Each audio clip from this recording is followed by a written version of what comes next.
Eternal Secret King, Chapter 601. Bab 601, Pertemuan. Biksu Parubaya itu bukan orang luar, dia adalah Suzimo setelah mengubah penampilannya. Pada saat itu, dia tidak bisa tampil dengan dirinya yang sebenarnya. Jika ada yang tahu bahwa dia belum mati dan bahkan telah turun tangan untuk menyelamatkan permaisuri Zhou Agung, dinasti Zhou Agung pasti akan berada dalam bahaya. Kuil tua di dasar lembah pemakaman naga juga tidak akan tersembunyi lebih lama lagi. Terlebih lagi, di lubuk hati Suzimo yang paling dalam, dia tidak berani menghadapi Ji Yaoxue. Perasaan itu semakin berubah setelah 5 tahun. Itu adalah perasaan yang tak terlukiskan yang bertentangan. Dalam 5 tahun terakhir, Suzimo diisolasi dari dunia luar di kuil tua di dasar lembah pemakaman naga. Jauh dari urusan sekuler, tidak ada pembunuhan atau perkelahian saat dia menghabiskan hari-harinya dengan melantunkan sutra dan memberi hormat kepada Buddha dengan hati yang damai. Namun, dia merasa gugup saat mendengar Ji Yaoxue dalam bahaya. Kedamaiannya selama 5 tahun terakhir hancur seketika dan dia mendapati dirinya melonjak dengan niat membunuh yang tak terkendali. Oleh karena itu, sejak dia muncul, dia tidak berniat membiarkan siapapun hidup-hidup dan memiliki niat membunuh yang menentukan, bahkan Tuan Mingze yang sempurna pun merasa takut karena dia. Seluruh proses dia membunuh 2 jiwa baru lahir yang hebat membutuhkan waktu kurang dari 3 napas. Meskipun sepertinya itu hanya sesaat dan sederhana, dia adalah satu-satunya yang paling tahu tentang bahaya yang terlibat. Dia benar-benar berjuang dengan hidupnya. Satu kesalahan akan menyebabkan dia mati di tempat. Dalam hal kekuatan sebenarnya, Suzimo jelas bukan tandingan Naschen Souls. Satu-satunya hal yang dia miliki lebih kuat dari Gusuki dan Tian Chen adalah tubuhnya. Dai Yue pernah berkata bahwa kultivator setan memiliki waktu termudah untuk membunuh lawan di atas level mereka. Selama dia bisa terlibat dalam pertempuran jarak dekat, dia memiliki kesempatan untuk menang. Alasan mengapa dia setuju untuk melepaskan si Junyu adalah agar dia bisa mematikan Gusuki dan Tian Chen, menurunkan penjaga mereka. Alasan mengapa kedua Naschen Souls tidak dijaga bukan karena mereka kurang pengalaman, mereka benar-benar tidak menduga bahwa Golden Core akan berusaha membunuh Naschen Souls. Itu setara dengan rencana Fana untuk membunuh yang abadi. Suzimo mencengkeram gagang pedang dan menarik pedangnya perlahan dari dadanya. Bilah tajam itu menghantam tulang dan dagingnya dengan suara menggelegar. Suzimo tanpa ekspresi, aliran darah dimuntahkan. Seolah-olah dia tidak merasakan sakit, Suzimo bahkan tidak repot-repot untuk melihat saat dia mengayunkan lengannya ke belakang. Puff, seorang pembudidaya pedang dari sekte pedang penusuk surgawi ditusuk di jantung dan mati di tempat. 4 orang yang tersisa akhirnya tersadar dan ketakutan setengah mati. Mereka berseru dan bergegas ke kejauhan tanpa berbalik.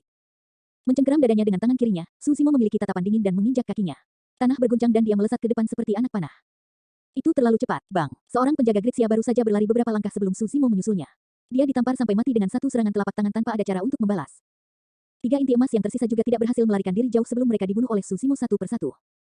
Si Junyu berdiri di tempat tanpa bergerak. Dia dapat mengatakan dengan jelas bahwa dengan kekuatannya, dia tidak akan dapat melarikan diri dari kejaran Biksu Parubaya bahkan jika dia menginginkannya. Tak lama kemudian, setelah 4 lainnya terbunuh, Biksu Parubaya itu kembali dan berjalan lurus ke arah si Junyu. Wajah si Junyu pucat pasi tapi dia berpura-pura tenang dan berkata dengan kepalan tangan, "Biksu yang hebat, aku adalah pangeran dari dinasti Xia Agung. Selama Anda melepaskan saya akan sangat berterima kasih dan saya bersedia menyetujui persyaratan pertukaran apapun. Begitu aku naik tahta, aku bahkan bisa membantumu dengan kekuatan seluruh dinastiku." Suzimo berjalan di depan si Junyu dan mengulurkan tangan dengan ekspresi acuh tak acuh, mencengkeram leher si Junyu ke arahnya. Si Junyu memutar matanya saat kakinya meninggalkan tanah dan menendang dengan marah. Dia tidak bisa berbicara sama sekali dan hanya bisa mengeluarkan suara-suara aneh. Suzimo membungkuk dan berbisik ke telinga si Junyu, kekuatan seluruh dinastimu tidak berarti apa-apa bagi sebagian kecil dari dirinya. Karena kamu berani menyentuhnya, aku akan membunuhmu. Kakakmu, wajah si Junyu berubah keunguan dan dia sepertinya ingin menanyakan sesuatu. Suzimo melanjutkan, aku juga akan membiarkanmu mati dengan pemahaman penuh tentang berbagai hal hari ini. Aku Suzimo dan kakakmu, Jun Hao, dibunuh olehku. Mata si Junyu membelalak tak percaya.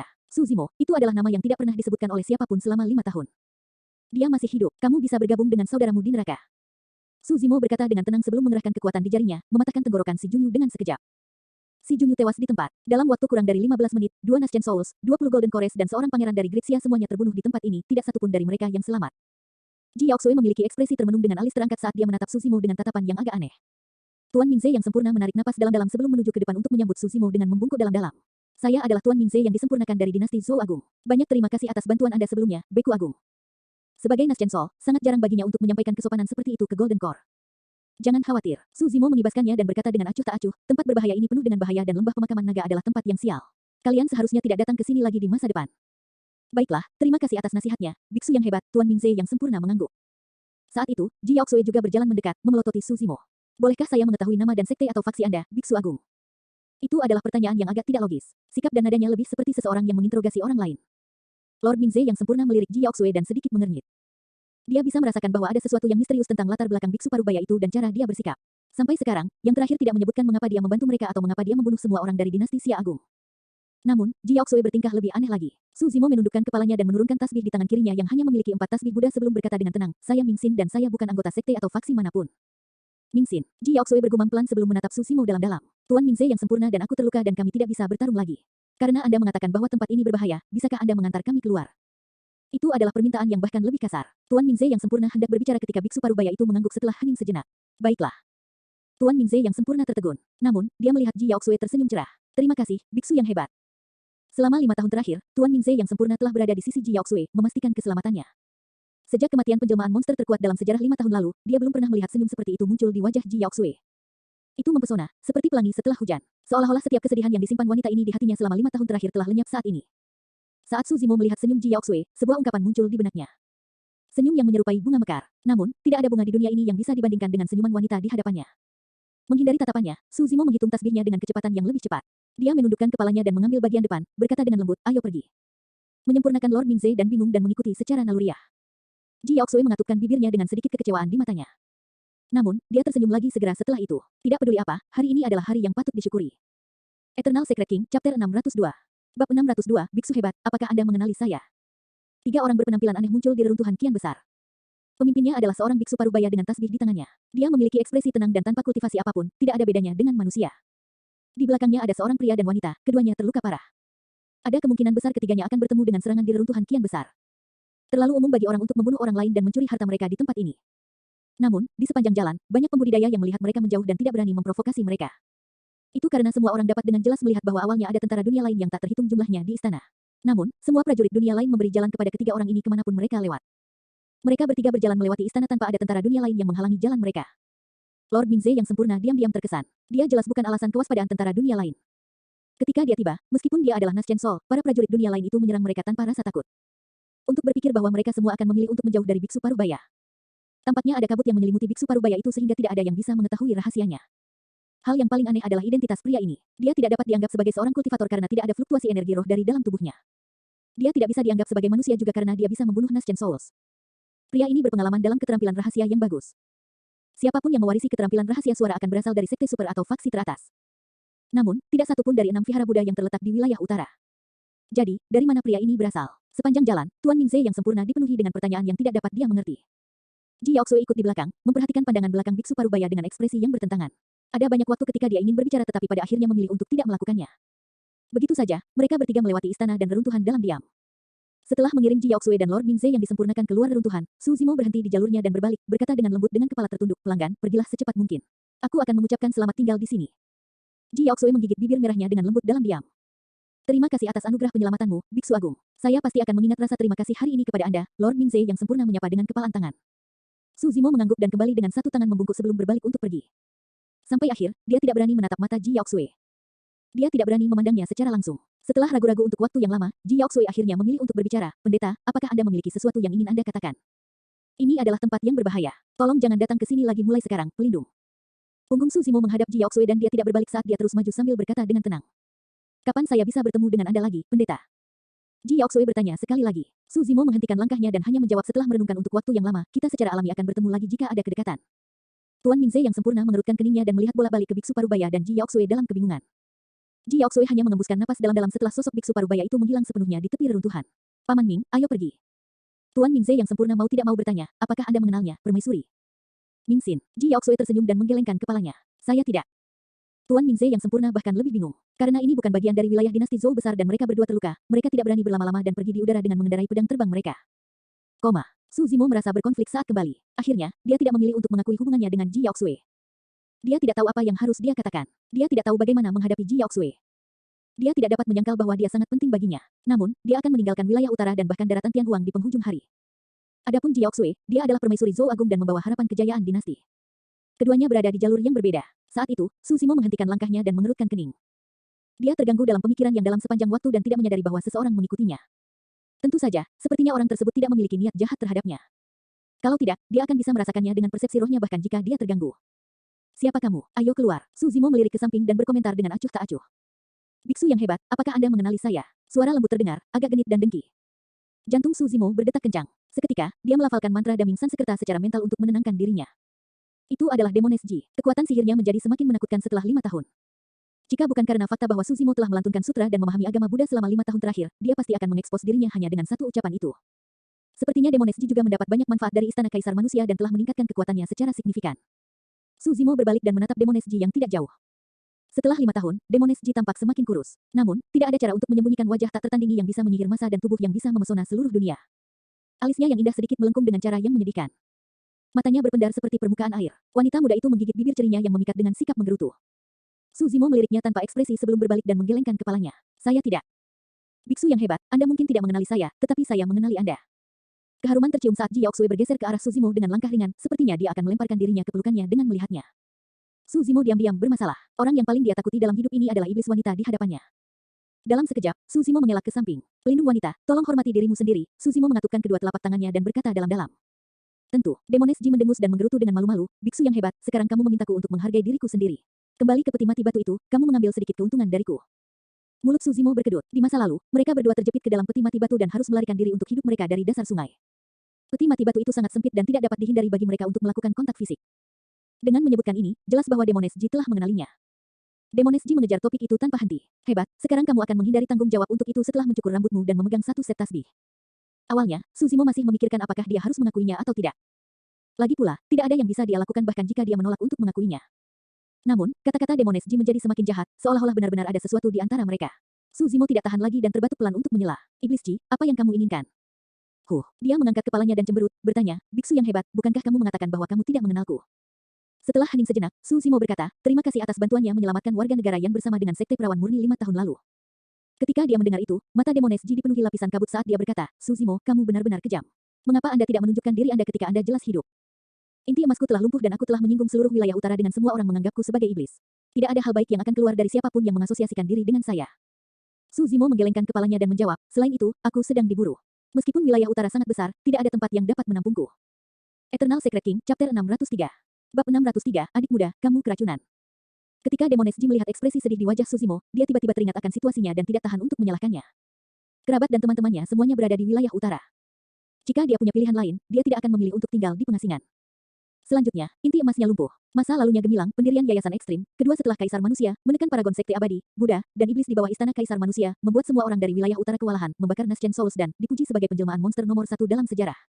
Tapi sekarang, dia telah jatuh dari kasih karunia dan tidak memiliki apa-apa. Nyatanya, dia bahkan tidak memiliki tempat yang bisa menampungnya. Siapa yang bisa bertahan dan menerima pukulan seperti itu? Awalnya, Demones Ji dipenuhi dengan keluhan. Namun, setelah mendengar pernyataan Suzimo, dia merasa hatinya sakit. Dia berkata dengan lembut, Zimo, kamu bisa datang ke Pure Maiden Sek. Kami akan melindungimu. Melindungi iblis. Suzimo tertawa dengan sikap mencela diri sendiri. Demones Ji membuka mulutnya dan sepertinya dia ingin menjawab tetapi akhirnya, tidak ada yang muncul.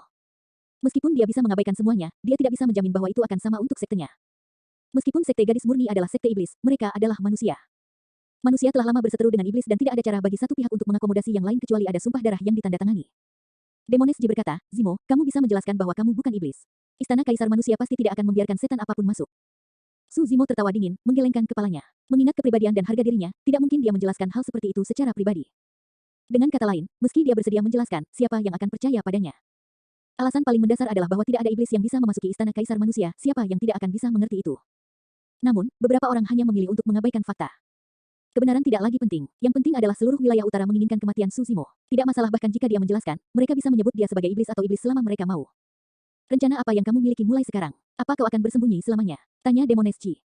Aku sedang menunggu kesempatan. Suzimo menjawab secara bertahap, ketika saya muncul kembali, itu juga akan menjadi waktu bagi saya untuk meninggalkan wilayah utara. Tinggalkan wilayah utara. Demones Ji sedikit mengernyit. Wilayah utara terlalu besar dengan bahaya mengintai di mana-mana. Bahkan jika Suzimo dalam kondisi sempurna, tidak realistis baginya untuk melewati wilayah utara tanpa cedera, apalagi sekarang inti emasnya lumpuh. Jantung Demones Ji berdetak kencang saat dia berkata tanpa berpikir tentang kemungkinan, medan perang kuno. Itu benar, Suzimo mengangguk. Medan perang kuno perantara akan terbuka 15 tahun kemudian. Selama dia bisa memasuki medan perang kuno perantara, seperti Xiaoning, Leng Rou dan yang lainnya, dia akan bisa menuju ke wilayah lain atau bahkan benua tengah daratan Tianhuang melalui titik teleportasi. Kali ini, Suzimo bermaksud membawa kakak laki-lakinya, Su Hong, bersamanya. Sebelumnya, Ji Yaoxue menyebutkan bahwa kesehatan Su Hong semakin memburuk. Pukulan bagi Su Hong setelah menerima berita kematian Suzimo dan penderitaan warga negara yang tak terbayangkan. Selain itu, dia sudah terluka setelah percobaan pembunuhan yang gagal terhadap Raja Yan, Zhao Qian. Karena itu, Suzimo tidak tahu berapa lama lagi saudaranya bisa bertahan. Lagi pula, Su Hong bukanlah seorang kultivator dan memiliki umur yang terbatas. Dalam 15 tahun lagi, Su Hong akan berusia 60-an dan hanya akan memiliki umur paling banyak sekitar 40 tahun. Suzimo ingin membawa Su Hong bersamanya untuk mencari Xiaoning di benua tengah. Saat-saat terakhir Su Hong harus dihabiskan bersama mereka berdua. Selain itu, sejak Xiaoning meninggalkan kota Pingyang dan bergabung dengan Ji Yaoxue di Sekte Azure Frost, dia tidak pernah bertemu dengan Su Hong lagi. Dalam sekejap mata, lebih dari 10 tahun telah berlalu. Alasan mengapa Xiaoning memulai jalur kultivasinya dan dengan sepenuh hati berfokus pada penyempurnaan eliksir, bahkan bergabung dengan eliksir yang sek, adalah karena dia ingin memperpanjang umur Su Hong. Akan lebih baik jika Xiaoning memiliki cara untuk memperpanjang umur Su Hong pada saat mereka bertemu. Apakah kamu benar-benar memutuskan untuk pergi? Demones Ji tidak bisa menyembunyikan kekecewaannya dan bergumam pelan dengan tatapan redup, bagaimana dengan saya maksud saya saudara perempuan saya? Su Zimo terdiam. Dia sangat mengenalmu. Bahkan jika aku bisa mengenalimu, dia pasti sudah mengenalimu sejak lama. Demones Ji menghela nafas dengan lembut. Hanya saja dia memahami Anda dan tahu bahwa Anda memiliki kesulitan. Itulah alasan mengapa dia tidak memaksa atau mengeksposmu. Bagus dia mengenaliku. Setidaknya dia tahu aku masih hidup dan tidak perlu khawatir, jawab Su Zimo. Setelah hening sejenak, dia melanjutkan, setelah kamu kembali, lebih memperhatikan orang-orang di sekitarnya. Sekarang dia adalah permaisuri, gerakannya harus dirahasiakan. Saya curiga penyergapan yang dia temui di sini berarti ada seseorang yang tidak ingin dia kembali hidup-hidup. Jangan khawatir, aku akan melakukan yang terbaik untuk membantu adikku. Keheningan pun terjadi di antara keduanya. Demones Ji tidak mengatakan apa-apa dan hanya menatap Su Zimo dengan tenang.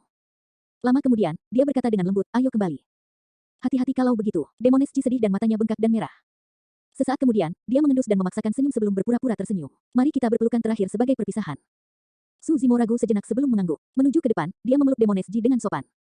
Pandangan licik melintas di mata Demones Ji saat dia memiringkan kepalanya dan mematuk pipi Su Zimo dengan bibir merahnya dengan lembut. Dia tertegun. Rambutnya menyapu wajahnya dan dia diliputi oleh aroma. Dia sudah berbalik dan melarikan diri. Hehehe. Dia tertawa dan matanya berubah menjadi sepasang bulan sabit. Dia gembira tanpa sedikit pun kekecewaan sama sekali. Iblis terkutuk. Su Zimo menggertakkan giginya. Kau sangat bodoh. Demones Ji membuat wajah lucu pada Su Zimo dengan jijik di matanya, cemberut. Jika kau ingin pergi, pergilah. Saya tidak peduli. Kamu memanfaatkanku di peti mati batu itu, tidak mungkin aku akan melepaskanmu. Huff, aku hanya mengumpulkan sedikit minat. Demones Ji mengayunkan tinjunya. Su Zimo tidak mengatakan apa-apa dan berbalik untuk pergi. Dengan punggung menghadap Demones Ji, dia tidak melihat kesedihan dan keengganan di kedalaman matanya. Bahkan setelah dia menghilang di tepi reruntuhan, seorang gadis berbaju merah muda berdiri sendiri menatap ke arahnya untuk waktu yang lama. Su Zimo kembali ke kuil tua dan mendorong pintunya. Biksu kecil, Ming Zhen, sedang membaca sutra di halaman. Ketika dia melihat Su Zimo, dia berseru pelan karena terkejut. Saudara muda, kamu terluka? Tanya Ming Zhen. Saya baik-baik saja. Dalam waktu singkat ini, luka di dadanya yang tertusuk pedang sudah sembuh. Dengan ekspresi muram, Ming Zhen maju dan memelototi pipi Su Zimo, bahkan mengendusnya. Ini buruk, ada 2 tanda merah di pipimu yang berbau harum. Adik laki-laki, kamu diracuni. Itu adalah jejak bibir Demones Ji yang lupa dihapus Su Zimo. Di dasar lembah pemakaman naga, Ming Zhen bahkan belum pernah melihat seorang wanita sebelumnya, apalagi tahu apa itu. Ekspresi Su Zimo menjadi gelap saat dia mendorong kepala botak Ming Zhen menjauh, berkata dengan gusar, omong kosong. Dia menyeka bekas di pipinya saat dia berlari ke kamar sutra. Ming Zhen memandang tuannya yang baru saja muncul dari pintu dengan bingung dan bertanya dengan ekspresi tulus, Tuan, mengapa adik laki-laki marah? Biksu tua itu menjawab, dia mungkin diracuni. Lihat, aku benar, dia tidak percaya padaku. Ming Zhen cemberut bibirnya. Eternal Secret King, Chapter 604. Bab 604 mengajarimu. Waktu malam, Su Zimo merapikan pakaiannya dan meninggalkan kamar sutra menuju halaman belakang. Pada hari ini setiap bulan, dia akan pergi ke tempat hantu berambut merah itu berada untuk mendapatkan semangkuk air roh misterius. Kuil tua itu tampak sangat menyeramkan di bawah selubung langit malam. Hantu berambut merah itu duduk di tanah dan bersandar di batu nisan dengan semangkuk air roh di depannya. Dia telah menunggu lama sekali. Su Zimo sudah terbiasa dengan segalanya dan langsung meminum air roh ketika dia tiba di depan hantu berambut merah. Tiba-tiba, hantu berambut merah itu berkata, kamu membawa busur, kan? Keluarkan dan letakkan di sana. Hantu berambut merah itu menunjuk ke sebuah batu nisan tidak jauh dari sana. Meskipun Su Zimo tidak mengerti mengapa, dia tetap menurut dan mengeluarkan busur penyembunyian bulannya, meletakkannya di atas batu nisan. Bulan purnama baru saja terbit dan cahaya bulan yang dingin tumpah ke bawah, membentuk kolom cahaya yang terfokus pada busur penyembunyian bulan di batu nisan. Busur itu bersinar dengan cahaya roh yang kuat, bahkan tanpa infus energi roh, pola roh di haluan juga memiliki kemilau yang mempesona. Hantu berambut merah itu berkata, ini adalah senjata roh kuasi Conate dan pola roh keenamnya sudah terbentuk. Selama itu terus menerima esensi bulan di sini, itu pasti bisa tumbuh menjadi senjata roh bawaan. Su Zimo mengangguk, kamu juga membawa pedang berwarna merah darah, kan? Keluarkan juga. Pemadam darah. Su Zimo membeku sesaat. Blood Quencher adalah senjata roh kelas sempurna yang dia buat secara pribadi dan bukan senjata roh kuasi Conate. Mungkinkah? Meski bingung, Su Zimo tetap menyerahkan Blood Quencher. Hantu berambut merah itu menerima Blood Quencher dan menyentuh pedangnya dengan lembut sebelum mengangguk. Pedang ini disempurnakan dengan sopan. Saat terbentuk, itu disintesis dengan garis keturunan yang menakutkan yang memberinya sifat haus darah. Kembali ketika dia memurnikan Blood Quencher, Su Zimo hampir gagal dan hanya berhasil memalsukannya sepenuhnya setelah menggunakan garis keturunannya untuk meredam api. Meskipun hantu berambut merah tidak menyaksikannya secara pribadi, fakta bahwa tebakannya tidak jauh dari sasaran adalah bukti bahwa wawasannya tajam. Hantu berambut merah itu bangkit dan tiba di tempat kosong di dekatnya. Mengerahkan kekuatan di lengannya, dia menikam Blood Quencher ke tanah, hanya menyisakan gagangnya yang terbuka. Hantu berambut merah, apa yang kamu lakukan? Su Zimo bertanya dengan rasa ingin tahu. Orang-orang yang dimakamkan di sini adalah ahli 10.000 tahun yang lalu dan garis keturunan yang mengalir di bawah tanah sangat kuat, tidak dapat dihancurkan, dan memiliki kekuatan yang luar biasa. Ada kemungkinan saber ini bisa tumbuh menjadi senjata roh bawaan jika direndam di sini. Mata Su Zimo berbinar. Dengan itu, dia akan memiliki 2 senjata roh bawaan bersamanya, busur penyembunyian bulan dan pemadam darah, selain dari segel naga melingkar dan panah emas hitam. Sayangnya, Mystic Gold Silk Armor hancur tepat setelah diperbaiki. Ada terlalu banyak ahli yang terkubur di pemakaman ini. Patriark mati, darah kaisar, ini adalah tempat yang sangat sial. Tidak ada ruginya jika tidak ada yang terjadi pada pedang. Namun, jika itu bisa menyerap darah mereka dan tumbuh menjadi senjata roh bawaan, itu pasti akan sangat ganas. Hantu berambut merah itu menatap Blood Quencher dengan dingin dan mencibir. Masalah akan menimpa setiap orang lemah yang menggunakan senjata ini. Kamu juga harus hati-hati. Selama periode waktu itu, sejumlah besar energi dalam air roh telah menyebar ke seluruh tubuh Su Zimo. Dia mengambil posisi lotus dan mulai berkultivasi dengan sutra dari Mystic Classic of the 12 Demon Kings of the Great Wilderness berputar di benaknya. Saat dia bernapas, ki iblis yang kental keluar dari mulutnya. Tidak ada sobekan pada inti bagian dalamnya yang berwarna merah darah dan telah pulih seperti semula.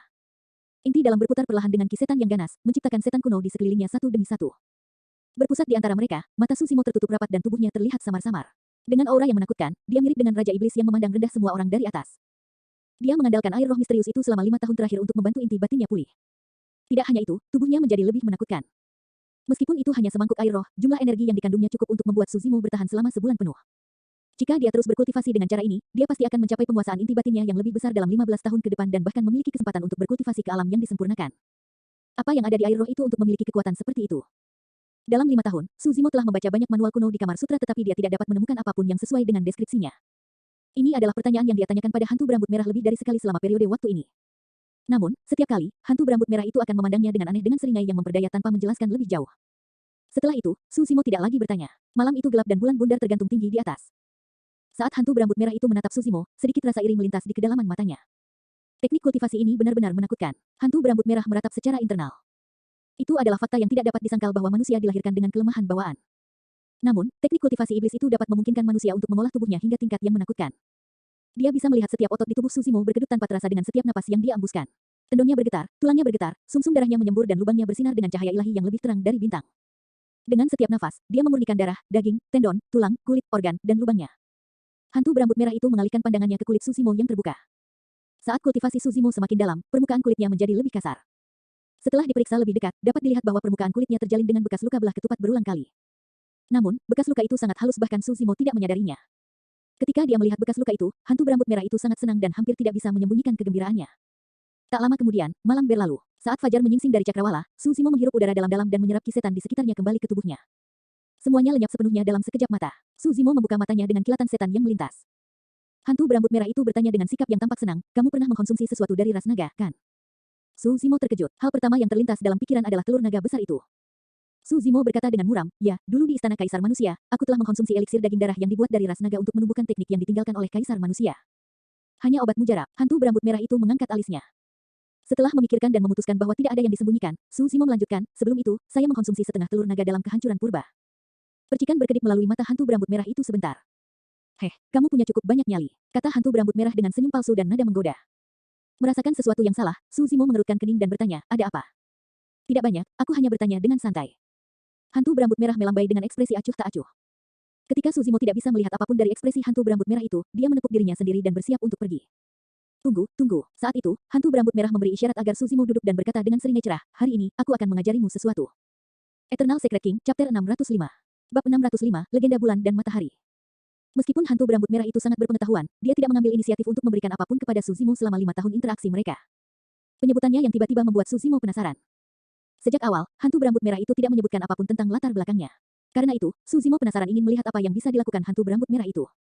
Susimo terbatuk pelan. "Izinkan saya katakan dulu bahwa saya tidak akan mempelajari trik kecil apapun yang Anda gunakan hantu." Saat menyebut hantu, mulut hantu berambut merah itu berkedut dan sepertinya dia akan marah. Namun, setelah dipikir-pikir, dia terkekeh dengan sombong. Saat itu, matahari baru saja terbit. Secercah cahaya tumpah ke kuburan dan membersihkan kegelapan dan kengerian. Hantu berambut merah menyipitkan mata ke matahari terbit dari sudut matanya dan cahaya putih misterius bersinar di mata kanannya. Seiring waktu berlalu, cahaya itu semakin intensif dan sinar matahari memancar ke dalamnya tanpa henti, membuat mata kanannya benar-benar putih dengan cahaya terang. Seolah-olah mata kanan hantu berambut merah itu telah mencapai keselarasan dengan terik matahari dan menyatu dengannya. Susimo melirik dengan santai dan dibutakan dengan 2 aliran air mata yang mengalir di wajahnya seketika. Khawatir, dia segera menutup matanya dan tidak berani melihat lagi. Betapa menakutkan. Matanya sangat kuat setelah dia mengembangkan Mystic Classic of the 12 Demon Kings of the Great Wilderness dan membersihkan kedua lubangnya. Kembali ke medan perang kuno, bahkan ketika teladan dari biara berlian melepaskan keterampilan rahasia sektenya, tatapan berlian yang marah, Susimo tidak terpengaruh secara mental. Tapi sekarang, matanya sudah menghadapi pukulan seperti itu dari pandangan sekilas. Jika dia melihatnya secara langsung, kemungkinan besar matanya akan menjadi buta. Hal yang paling menakutkan adalah meski dengan mata tertutup, Susimo masih bisa merasakan kekuatan yang dipancarkan oleh mata kanan hantu berambut merah itu. Itu sangat sulit dan bercahaya. Mata kanannya sepertinya telah berubah menjadi matahari yang terik. Di samping hantu berambut merah, Susimo merasa dia bisa meleleh dan menghilang kapan saja. Bagaimana ini bisa terjadi? Sebuah pertanyaan muncul di benaknya. Energi yang menghanguskan dengan intens seperti itu adalah yang paling efektif untuk melawan hantu dan mereka tidak menginginkan apapun selain menghindarinya. Bagaimana mungkin hantu berambut merah memiliki metode seperti itu? Mungkinkah dia bukan hantu? Tiba-tiba, Susimo merasakan sakit yang tajam di mata kanannya. Seolah-olah ada sesuatu yang akan jatuh dari soketnya. Dia tidak bisa menghentikannya bahkan dengan mata tertutup. "Ah!" Susimo berteriak kesakitan saat mata kanannya membengkak tak terkendali seolah hendak meledak. Tubuhnya gemetar dan akhirnya, dia membuka matanya, tidak bisa bertahan lebih lama lagi. Mata kanannya juga berubah menjadi warna putih yang menyeramkan. Itu benar-benar putih, seolah-olah ada sesuatu yang mengambang di dalam dan menyatu dengan mata kanannya.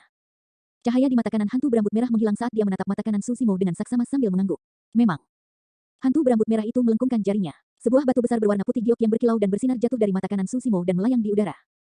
Sensasi bengkak hilang sama sekali. Seakan ada beban yang diangkat dari pundaknya, Susimo jatuh ke tanah dan duduk lemas sambil terengah-engah.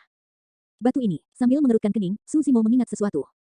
Kembali ke tangki septik yang dingin di pegunungan Changlang, dia bertemu dengan Dao Lord Extreme Fire dengan nafas terakhirnya. Saat itu, batu ini diletakkan tepat di samping Dao Lord Extreme Fire. Menurut Dao Lord Extreme Fire, batu putih ini diambil dari reruntuhan tetapi tidak dapat disimpan dalam tas penyimpanan dan dia juga tidak tahu untuk apa kegunaannya. Saat Susimo mengambilnya, batu itu menghilang secara aneh. Segera setelah itu, dia merasakan sakit yang tajam di benaknya dan hampir pingsan. Setelah itu, skill rahasia muncul di benaknya, Illumination Sword Formation. Saat itu, dia punya firasat. Sepertinya batu itu telah masuk ke dalam tubuhnya. Untuk berpikir bahwa itu akan jatuh dari mata kanannya sekarang. Hantu berambut merah itu memegang batu putih dengan ujung jarinya dan menggosoknya dengan lembut dengan tatapan sedih, seolah-olah dia telah mengambil harta karun. Apa itu? Susimo mau tidak mau bertanya. Legenda mengatakan bahwa di kedalaman arus kekosongan alam semesta, sebelum kehidupan lahir, semuanya kacau.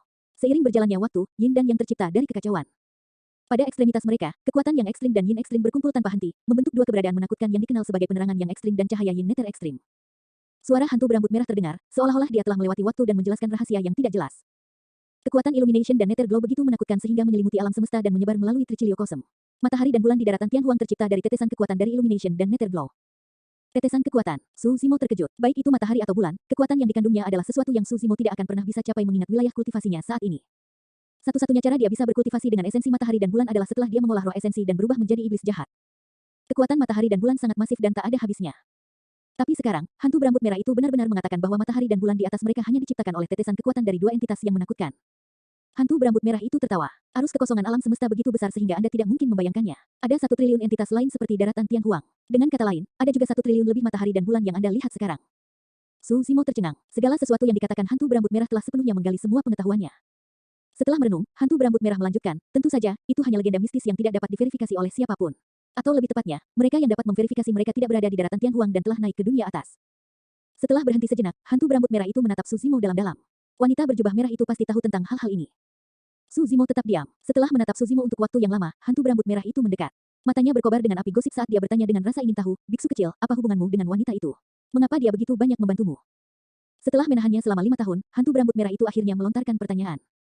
Susimo tertegun. Guru dan murid, di permukaan, keduanya seperti guru dan murid. Namun, Susimo tidak pernah diterima sebagai muridnya secara resmi. Di lubuk hatinya yang paling dalam, dia juga tidak ingin mengakui mereka sebagai guru dan murid. Teman-teman, mereka tidak bisa dianggap seperti itu. Dermawan, semacam. Pertanyaan itu membuat Susimo bingung sejenak. Cepat dan beritahu aku, kamu membunuhku. Hantu berambut merah itu menggaruk telinga dan pipinya dengan tidak sabar. Setelah merenung lama, Susimo berkata perlahan, dia akan menjadi rekan Dao saya. Hantu berambut merah itu bergidik dengan mulut ternganga dan matanya melebar besar-besaran. Swoosh, batu putih giok di tangannya jatuh ke tanah bersamaan dengan rahangnya. Sesaat kemudian, dia menelan ludah dan cara dia memandang Susimo berangsur-angsur berubah saat dia memuji, biksu kecil, kamu benar-benar punya nyali. Eternal Secret King, Chapter 606. Bab 606, Mata Penerangan. Susimo menunjuk ke batu giok putih di tanah dan bertanya, apa hubungannya batu itu dengan Illumination dan Nether Glow yang kamu sebutkan? Setelah merenung sejenak, Susimo berkata lagi, aku pernah memperoleh keterampilan rahasia dari batu itu, formasi pedang iluminasi. Tidak ada kesalahan, hantu berambut merah itu mengangguk. Ini seharusnya batu penerangan yang legendaris. Batu penerangan. Susimo mengerutkan kening. Hantu berambut merah itu menjawab, ada perbedaan pendapat tentang dari mana asal batu iluminasi dan bagaimana batu itu terbentuk. Beberapa orang berteori bahwa itu terbentuk dari energi yang ekstrim dunia sementara yang lain berpikir bahwa itu adalah setitik debu dari penerangan. Namun, tidak dapat disangkal bahwa batu iluminasi berhubungan dengan batu iluminasi. Formasi pedang iluminasi yang Anda pahami harus menjadi keterampilan rahasia yang dipahami seseorang menggunakan batu iluminasi. Susimo tenggelam dalam pikirannya. Memang, ketika dia melepaskan formasi pedang iluminasi, itu seperti matahari yang terik dan pedang Ki juga menyerupai sinar matahari. Hantu berambut merah melanjutkan, keterampilan rahasia yang akan saya berikan kepada Anda juga terkait dengan batu penerangan. Di masa lalu, orang yang menciptakan skill rahasia ini juga memahaminya melalui Illumination Stone, teknik visual ini. Teknik visual, mata Susimo berbinar. Teknik visual juga merupakan teknik rahasia yang digunakan untuk mengolah mata seseorang.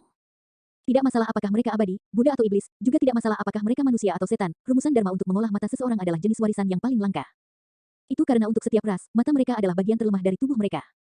Untuk penempaan daging dan darah atau penyempurnaan tendon dan tulang, jika ada masalah yang muncul selama kultivasi, apakah itu terluka parah atau tulang dan tendon mereka patah, semuanya dapat dipulihkan hingga sembuh total selama disesuaikan pada waktunya. Namun, kesalahan dalam kultivasi mata seseorang akan menyebabkan masalah besar, kebutaan. Mata itu terlalu rapuh. Bagi manusia, satu angin sepoi-sepoi sudah cukup untuk membuat mereka menutup mata secara naluriah. Mata mereka akan terasa tidak nyaman bahkan dengan sebutir pasir di dalamnya, apalagi menahan kultivasi. Alasan mengapa teknik visual sangat langka dan berharga adalah karena hanya sedikit orang yang berani mempertaruhkan mata mereka untuk mencoba dan menciptakan keterampilan rahasia. Jika ada kecelakaan yang terjadi, mereka akan menjadi buta bahkan sebelum keterampilan rahasia mereka dibuat. Meskipun mistik klasik dari 12 Raja Iblis dari alam liar besar sangat kuat, tidak ada warisan formulasi darmik untuk kultivasi mata. Teknik visual yang tersebar di dunia kultivasi memiliki kekuatan yang berbeda-beda dan arahnya juga berbeda. Yang lebih terkenal adalah seperti Bewitching Eye, Enraged Diamond Gaze dan Flaming Golden Eyes.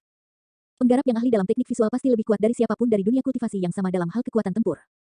Itu karena teknik visual bersifat instan dan paling sulit dipertahankan. Meskipun itu adalah hal yang baik untuk dapat mengolah teknik visual, tidak ada kegembiraan di mata Suzimo. Hantu berambut merah, inti emasku sudah lumpuh dan aku tidak bisa menyimpan energi roh di tubuhku. Bagaimana cara mengembangkan teknik visual? Suzimo bertanya dengan cemberut. Hantu berambut merah itu melambai dengan santai. Tidak apa-apa, kamu tidak perlu energi roh untuk mengembangkan teknik visual ini. Tidak perlu energi roh. Suzimo membeku sesaat. Di alam Naschen Sol, kultivator membudidayakan esens spirit mereka dan dapat menggunakan kekuatan darmik untuk berkultivasi. Namun, sebelum itu, mereka harus menggunakan energi roh untuk seni roh dan keterampilan rahasia apapun, disitulah fondasi mereka berada. Bagaimana mungkin ada keterampilan rahasia yang tidak membutuhkan energi roh untuk dikembangkan? Kecuali, itu bukan skill rahasia untuk manusia. Untuk kultivasi iblisnya, Suzimo tidak membutuhkan energi roh sebagai landasan. Sambil mengerutkan kening, dia bertanya, apa yang dibutuhkan untuk berkultivasi jika bukan energi roh? Apapun jenis kultivasinya, energi tidak akan muncul begitu saja. Kultivasi setan membutuhkan konsumsi daging. Kultivasi keabadian membutuhkan penyerapan ki roh ke dalam tubuh seseorang. Teknik visual pasti harus menggunakan sesuatu untuk memperhalus kedua mata. Hantu berambut merah itu menatap matahari terbit yang memanas tidak jauh dari sana dan berkata dengan dingin, gunakan itu. Jantung Suzimo berdetak kencang dan ekspresi kaget menyebar di wajahnya. Mengolah matanya dengan menggunakan trik matahari. Para pembudidaya biasa tidak dapat menatap matahari yang terik untuk waktu yang lama. Meskipun Suzimo bisa memelototi matahari setelah membersihkan 7 lubangnya, itu masih sama dengan membakar dirinya sendiri jika dia ingin memanfaatkan energi matahari yang terik untuk menumbuhkan matanya. Awalnya, saya tidak bermaksud memberikan teknik visual ini kepada Anda karena proses kultivasi memang sangat berbahaya. Satu kesalahan saja akan menyebabkan salah satu matamu menjadi buta. Hantu berambut merah itu mengambil batu iluminasi dan menyerahkannya kembali kepada Suzimo. Namun, aku menemukan ini di dalam dirimu.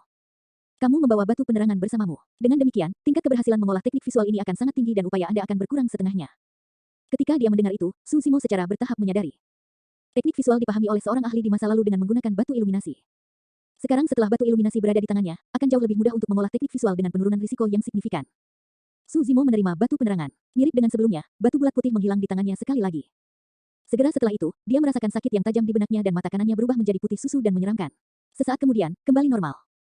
Matahari yang terik di atas kita terbentuk dari tetesan energi dari iluminasi. Dengan memanfaatkan trik matahari, Anda dapat memupuk energi ekstrim yang di mata Anda. Hantu berambut merah berkata dengan muram, setelah dilepaskan, energi itu akan mampu membakar semua makhluk hidup dan menghancurkan segalanya. Sebenarnya, Suzimo sudah bisa membayangkan kekuatan teknik visual tanpa elaborasi hantu berambut merah. Biasanya, iblis harus maju ke alam Naschen Sol dan mengolah esens spirit mereka sebelum mereka dapat menyerap esensi matahari dan bulan untuk tujuan kultivasi. Tapi sekarang, dia baru saja membentuk inti batinnya. Dengan kata lain, itu berarti alam inti dalamnya sudah memasuki tingkat energi yang lebih tinggi. Saat dikultivasi hingga puncaknya, teknik visual ini adalah hehe. Hantu berambut merah itu tertawa aneh. Salah satu matamu akan berubah menjadi matahari. Set, Suzimo tersentak. Ada terik matahari yang tersembunyi di soketnya. Saat matanya terbuka, matahari yang terik akan muncul. Setelah dirilis, itu mungkin kekuatan yang bahkan kaisar tidak akan mampu menahannya. Segera setelah itu, Suzimo teringat akan keraguannya pada awalnya. Karena itu tidak memerlukan ki roh dan memanfaatkan matahari untuk berkultivasi, daripada teknik kultivasi manusia, itu lebih mirip formulasi dharma dari iblis jahat. Tiba-tiba, Suzimo bertanya, hantu berambut merah, teknik visual ini bukanlah keterampilan rahasia manusia, bukan? Apa yang kamu pedulikan? Apakah Anda akan mengolahnya bahkan jika itu adalah keterampilan rahasia iblis? Hantu berambut merah itu memutar matanya dan mendengus dingin. Kamu sendiri akan berkultivasi menjadi iblis-iblis sejati, jadi apa yang kamu pedulikan? Suzimo menjawab dengan acuh tak acuh, meskipun saya melakukan kultivasi setan, saya bukan setan. Hehe, hantu berambut merah mencibir, inti emas manusiamu sudah lumpuh dan kamu hanya memiliki inti dalam iblis yang tersisa di tubuhmu. Siapa yang akan mempercayai Anda jika Anda mengatakan bahwa Anda adalah manusia? Suzimo tetap diam. Sesaat kemudian, dia bertanya dengan sikap santai, apa nama teknik visual ini? Mengangkat alisnya, hantu berambut merah itu menatap Suzimo dengan berpikir keras. Seolah-olah dia membaca niat yang terakhir, dia terkekeh. Sebut saja mata penerangan. Rubah licik, Suzimo mengutuk dalam hati. Dia sudah merasakan samar-samar bahwa hantu berambut merah memiliki identitas yang aneh.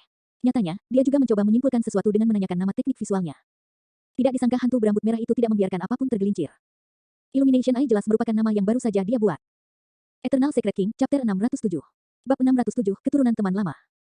Setelah hantu berambut merah memberikan sutra keterampilan rahasia teknik visual kepada Suzimo, dia menginstruksikan, meskipun Anda memiliki batu iluminasi, Anda harus berhati-hati saat berkultivasi. Waktu terbaik untuk berkultivasi adalah saat fajar dan senja. Jika Anda berkultivasi pada sore hari di mana kekuatan matahari berada pada puncaknya, mata Anda tidak akan dapat menerimanya dan itu akan menghambat kemajuan Anda. Suzimo mengingat semuanya dalam hati. Ini adalah sesuatu yang harus dia berhati-hati atau akan terlambat untuk menyesal jika dia menjadi buta. Beberapa saat kemudian, setelah Suzimo memastikan bahwa dia tidak meninggalkan apapun, dia bangkit dan menuju ke halaman depan. Rubah kecil itu berdiri di dekatnya dengan tatapan bingung dan tertidur. Lanjutkan. Suzimo membelai dahi rubah kecil itu dan tersenyum. Rubah kecil itu adalah iblis dan pada hari ini setiap bulan, dia akan datang ke halaman belakang untuk mendapatkan semangkuk air roh dari hantu berambut merah juga. Awalnya, dia sangat enggan dan selalu ketakutan, menggigil di sekujur tubuhnya. Su Zimo harus menggendongnya secara pribadi sebelum dia beradaptasi secara bertahap. Setelah 5 tahun, ada sesuatu yang terasa aneh bagi Su Zimo, meskipun rubah kecil telah membentuk intinya, dia tidak dapat mengambil wujud manusia atau berbicara. Su Zimo hanya berpikir bahwa itu adalah sifat unik dari ras rubah dan tidak terlalu memikirkannya. Ketika dia melihat Su Zimo kembali ke halaman depan, rubah kecil itu berlari ke hantu berambut merah dan menopang kaki mungilnya. Dia bersujud dengan sungguh-sungguh kepada hantu berambut merah dan benar-benar berbicara dalam bahasa manusia. Salam, senior. Suara rubah kecil itu sangat lembut dan menawan, setiap makhluk hidup laki-laki yang mendengarnya pasti akan dipenuhi dengan pikiran liar dan jantung mereka akan berdebar kencang. Namun, hantu berambut merah itu sangat tenang dan mengangguk. Mengapa kamu tidak ingin mengambil wujud manusiamu? Hantu berambut merah itu bertanya dengan senyum palsu. Rubah kecil itu menundukkan kepalanya dan tersipu. Ketika hantu berambut merah melihat itu, dia tidak bisa menahan tawa dan menggoda, kamu takut kamu akan menjadi penuh nafsu ya? Rubah kecil itu menjadi semakin malu dan menggelengkan kepalanya berulang kali seperti drum kecil. Setelah tertawa sebentar, hantu berambut merah itu menarik kembali senyumnya. Kamu berpikir bahwa satu-satunya cara untuk tetap di sisinya adalah jika kamu terus mengambil formulir ini. Rubah kecil itu menundukkan kepalanya tanpa menjawab, itu adalah pengakuan tanpa suara. Tentu saja, itu hanya sebagian alasannya. Bagian lainnya adalah bahwa rubah kecil itu jelas bahwa jika dia mengambil wujud manusianya, kemungkinan besar dia tidak akan sedekat itu dengan Su Zimo. Manusia khusus tentang kesucian dan akan selalu ada penghalang di antara mereka. Saat ini, dia bisa bersembunyi di pelukannya dan melakukan apapun yang dia inginkan, baik itu tidur sebentar atau malu dengannya. Hantu berambut merah itu cemberut dan menggerutu, bahkan setelah anak laki-laki itu bergabung dengan sekte Buddha dan bercukur untuk menjadi biksu, dia masih menikmati kehidupan cinta yang subur. Saya bahkan tidak bisa menikmati perlakuan seperti itu di masa lalu. Setelah kembali ke halaman, Su Zimo duduk dan menatap jauh ke matahari yang perlahan terbit. Saat itu, matahari baru saja terbit dan tidak terlalu menyilaukan, dia harus memanfaatkan waktu tersebut untuk berkultivasi. Dia menghirup udara dalam-dalam dan melafalkan sutra mata pencerahan dalam pikirannya sambil menatap matahari dengan mata kanannya. Seiring waktu berlalu, sepertinya tetesan cahaya memasuki mata kanannya. Mata kanannya secara bertahap berubah sementara. Murid putih itu tampak menyeramkan dan memancarkan cahaya redup saat menyerap sinar matahari terus-menerus untuk disempurnakan. Suhu mata kanannya terus naik, meski sedikit menyakitkan, itu masih bisa ditahan. Su Zimo dapat dengan jelas merasakan mata kanannya menyatu dengan batu iluminasi. Saat sinar matahari memasuki batu penerangan, energi yang sangat keras melunak secara signifikan. Kerusakan pada mata kanannya juga berkurang seminimal mungkin. Mulai hari ini, selain dari mistik klasik of the 12 Demon Kings of the Great Wilderness budidaya di malam hari, Su Zimo juga akan mengembangkan teknik visual ini setiap fajar dan senja. Masih belum ada aktivitas di dantiannya. Namun, Su Zimo tidak menyerah dan menghabiskan sebagian besar waktunya di kamar sutra, melihat-lihat buku-buku kuno yang ditinggalkan oleh dua biara besar Buddha kuno. Ada terlalu banyak buku kuno dan berharga di kamar sutra. Seberapa menakutkan fondasi dua sekte super. Tidak hanya keterampilan rahasia, tetapi juga teknik senjata, ramuan, jimat dan formasi serta banyak hal lain yang telah lama hilang. Misalnya, dalam teknik rahasia formasi kuno, ada sesuatu yang dikenal sebagai formasi kuno Spirit Lock. Dikatakan bahwa ketika diatur, bahkan essence Spirits of Nascent Souls akan dibatasi dan mereka tidak akan dapat menggunakan kekuatan Dharma mereka. Ada banyak keterampilan rahasia lain yang mirip dengannya. Namun, Su Zimo tidak dapat memahaminya karena wilayah kultivasinya tidak cukup tinggi. Hari-hari berlalu satu demi satu. Dalam sekejap mata, 5 tahun lagi berlalu. Su Zimo telah menghabiskan 10 tahun di dasar lembah pemakaman naga. Malam, dia duduk di tanah dan menatap ke arah matahari terbenam dengan tasbih Miwang di tangannya. Cahaya malam menyelimuti tubuhnya dan auranya bermartabat, seperti Buddha yang agung. Mata kanannya bersinar dengan kecemerlangan yang tidak bisa diabaikan. Setelah 10 tahun, dantian Su Zimo masih kosong seperti lubang hitam tanpa aliran kiroh. Namun, tidak ada tanda-tanda kekecewaan di mata dan wajahnya. Setelah melantunkan sutra dan memberi hormat kepada Buddha selama 10 tahun, Su Zimo mendapatkan aura ketenangan. Dia tidak bahagia atau sedih, tidak terpengaruh oleh kasih sayang dan penghinaan dan hampir dalam keadaan zen. Ini adalah tanda seseorang yang mendalami kebijaksanaan agama Buddha. Bunga saraca mirip dengan akar kebijaksanaan. Pencapaian Su Zimo dalam Buddhisme semakin dalam dari hari ke hari. Halaman belakang kuil tua. Biksu tua itu duduk di tangga batu dan menghadapi hantu berambut merah di kuburan.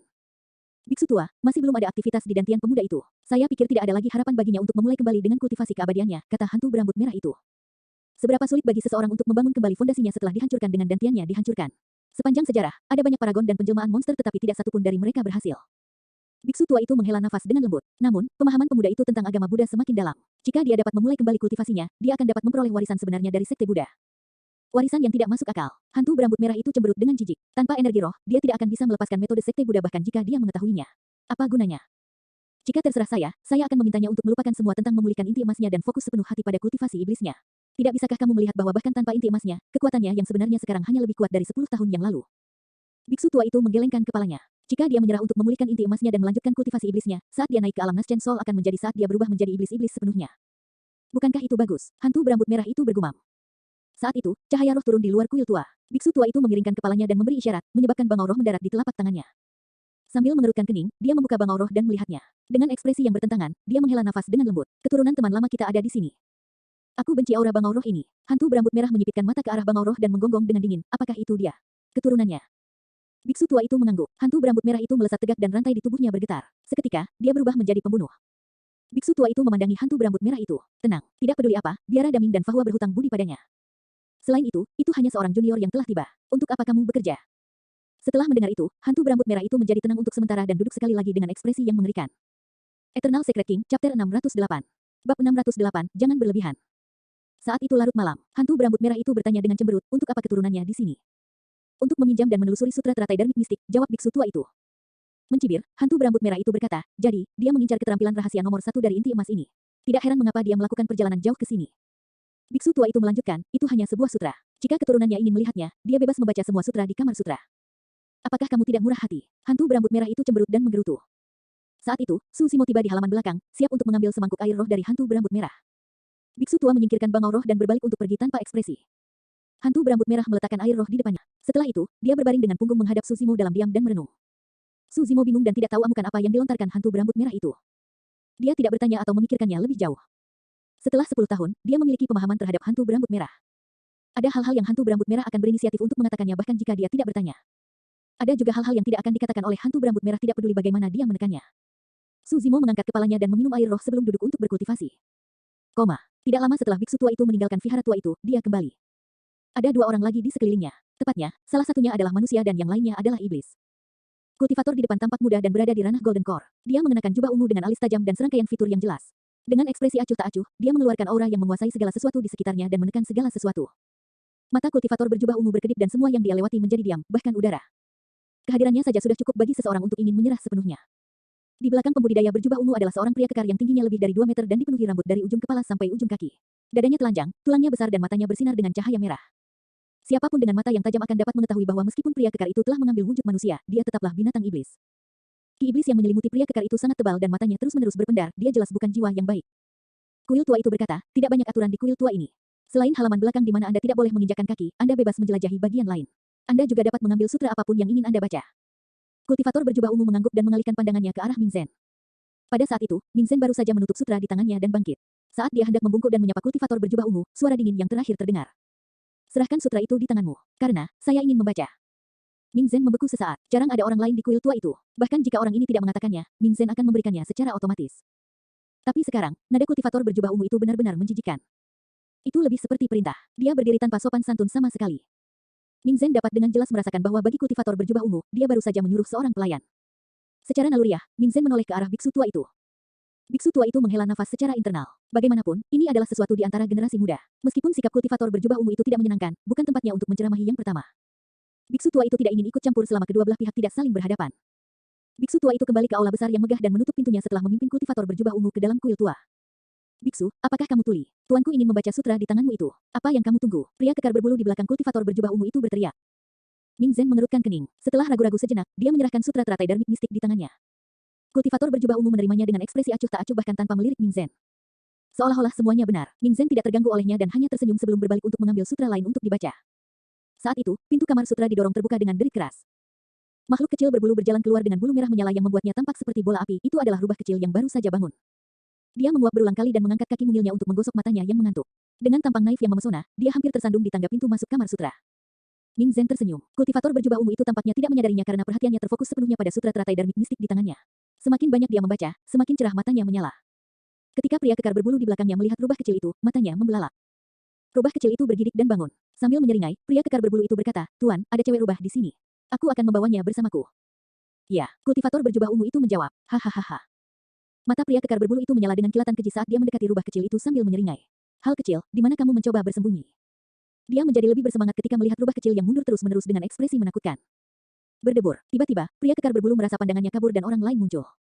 Telapak tangan Ming Zhen terkatup saat dia berkata dengan suara yang dalam, "Pelindung, tolong hentikan." Pria kekar berbulu diliputi oleh nafsu ketika jalannya ke depan terhalang. Seketika, ekspresinya berubah menjadi sangat jahat dan matanya dipenuhi amarah. "Cewek rubah ini adalah teman Daomu." "Tidak," Ming Zhen menggelengkan kepalanya. "Dia binatang rohmu." Pria kekar berbulu itu bertanya lagi. "Tidak," Ming Zhen menggelengkan kepalanya. Pria kekar berbulu menegakkan dirinya seperti tongkat dan menatap Ming Zhen dengan aura yang mendominasi, mencibir, "Lalu mengapa kamu tidak tersesat?" "Tidak." Kali ini, Ming Zhen tidak mundur dan nadanya tegas dan tidak perlu dipertanyakan lagi. "Biksu, seberapa kuat kamu ingin menghalangi jalanku?" Pria kekar berbulu itu mengulurkan telapak tangannya dan kukunya bersinar dengan sinar dingin saat dia meraih kepala Ming Zhen. Jika serangannya mendarat, 5 lubang berdarah akan segera muncul di kepala Ming Zhen. Om, tanpa mundur atau menghindar, Ming Zhen melantunkan bahasa Sanskerta. Mengaum. Saat Ming Zhen melafalkan bahasa Sanskerta, pria kekar berbulu itu juga meraung. Pada saat itu, seluruh dunia berguncang dan cuaca berubah. Raungan tunggal itu mengganggu mantra daming Ming Zhen segera.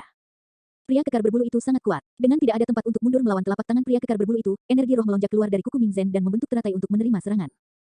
Ledakan. Telapak tangan pria kekar berbulu itu bertabrakan dengan bunga teratai. Ada jeda sesaat. Seketika, bunga teratai itu hancur. Ming Zhen mendengus dan terhuyung mundur 3 langkah. Ledakan. Sebelum dia bisa bereaksi, kepalan tangan pria kekar berbulu itu turun sekali lagi seperti palu raksasa, menghantam dengan sangat keras hingga kehampaan meledak. Pandangan ragu-ragu melintas di mata Ming Zhen. Saat ini, metode yang paling efektif adalah melepaskan fenomena Golden Core. Namun, pelepasan fenomena inti emas juga merupakan pesan untuk bertarung sampai mati. Pada akhirnya, kedua orang ini dibawa ke biara oleh tuannya secara pribadi, apakah dia benar-benar akan melawan mereka sampai mati dengan fenomena Golden Core. Dalam penundaan itu, kepalan tangan pria kekar berbulu sudah tiba di hadapannya. Ming Zhen hanya bisa menyalurkan garis keturunannya dan menopang kedua tangannya untuk bertahan dengan tergesa-gesa saat inti emasnya beredar dengan kekuatan penuh. Bang! Diterbangkan oleh tinju pria kekar berbulu itu, Ming Zhen berguling beberapa kali di tanah dengan cara yang menyedihkan. Hehe, pria kekar berbulu maju ke depan dengan kilatan ganas di matanya, menggonggong dengan dingin, beraninya kau menghalangi jalanku dengan kekuatan lemah seperti itu. Jangan berlebihan. Tiba-tiba, suara lain terdengar dari halaman. Itu tenang dan hening, seolah-olah memiliki sihir misterius yang bisa membuat siapapun meletakkan senjatanya. Eternal Secret King, Chapter 609. Bab 609, saya akan mendisiplinkannya untuk Anda. Bahkan ketika pria kekar berbulu terlibat dalam konflik dengan Ming Zhen, kultivator berjubah ungu tidak mengangkat kepalanya sekalipun. Dia memiliki ekspresi tenang dan benar-benar menghindari hal-hal. Seolah-olah semuanya tidak penting baginya. Di mata kultivator berjubah ungu, hanya ada sutra teratai darmik mistik di tangannya. Namun, begitu suara itu berdering, dia mengerutkan kening. Ini adalah pertama kalinya dia mengungkapkan emosinya sejak dia memasuki kuil tua. Setelah beberapa saat tertunda, kultivator berjubah ungu mengangkat kepalanya perlahan ke arah suara itu. Tanpa sadar, biksu lain muncul di halaman. Mengenakan jubah biksu abu-abu, dia memiliki wajah halus dan ekspresi tenang. Matanya bersinar dengan cahaya yang jernih, seolah-olah dia bisa mengintip semua kebijaksanaan di alam semesta. Saat pembudidaya berjubah ungu melihat biksu berjubah abu-abu, dia mengerutkan kening lagi. Muridnya menyempit sinis. Biksu berjubah abu-abu itu juga menatapnya. Kedua tatapan mereka bertemu di udara. Bibir pembudidaya berjubah ungu melengkung dengan tatapan lucu di matanya. Dengan ekspresi tidak berubah, biksu berjubah abu-abu itu berjalan ke arah Ming Zhen dan membantu Ming Zhen berdiri, menepuk-nepuk debu di tubuhnya dengan lembut. Ming Zhen menyeka darah segar dari sudut bibirnya dan berbisik, hati-hati, adik junior. Binatang iblis ini sangat kuat. Biksu berjubah abu-abu itu adalah Susimo yang datang dari halaman belakang. Begitu dia melangkah ke halaman, dia melihat pembudidaya berjubah ungu. Atau lebih tepatnya, pembudidaya berjubah ungu ini akan menjadi orang pertama yang dia lihat bahkan jika ada 10.000 orang di sekitarnya. Tidak ada yang bisa mengabaikannya sama sekali. Suzimo merasakan bahaya yang luar biasa dari kultivator berjubah ungu. Begitu dia melihat pria ini, dia merasa bulu kuduknya berdiri tegak. Satu-satunya alasan mengapa dia tidak mengungkapkan celah apapun adalah karena dia telah berkultivasi Zen dan Buddhisme selama 10 tahun dan memiliki kondisi mental yang kuat. Meskipun mereka tidak bertarung, Suzimo yakin bahwa ini adalah inti emas terkuat yang pernah dia temui. Pria ini jauh lebih menakutkan dibandingkan dengan Si Wuya yang dia temui 10 tahun lalu. Nyatanya, Suzimo merasa bahwa dia pasti akan kalah jika bertemu orang ini 10 tahun yang lalu.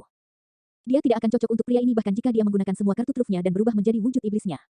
Kultivator berjubah ungu hanya melirik Suzimo sekali dengan acuh tak acuh sebelum menundukkan kepalanya untuk melanjutkan menjelajahi sutra teratai darmik mistik.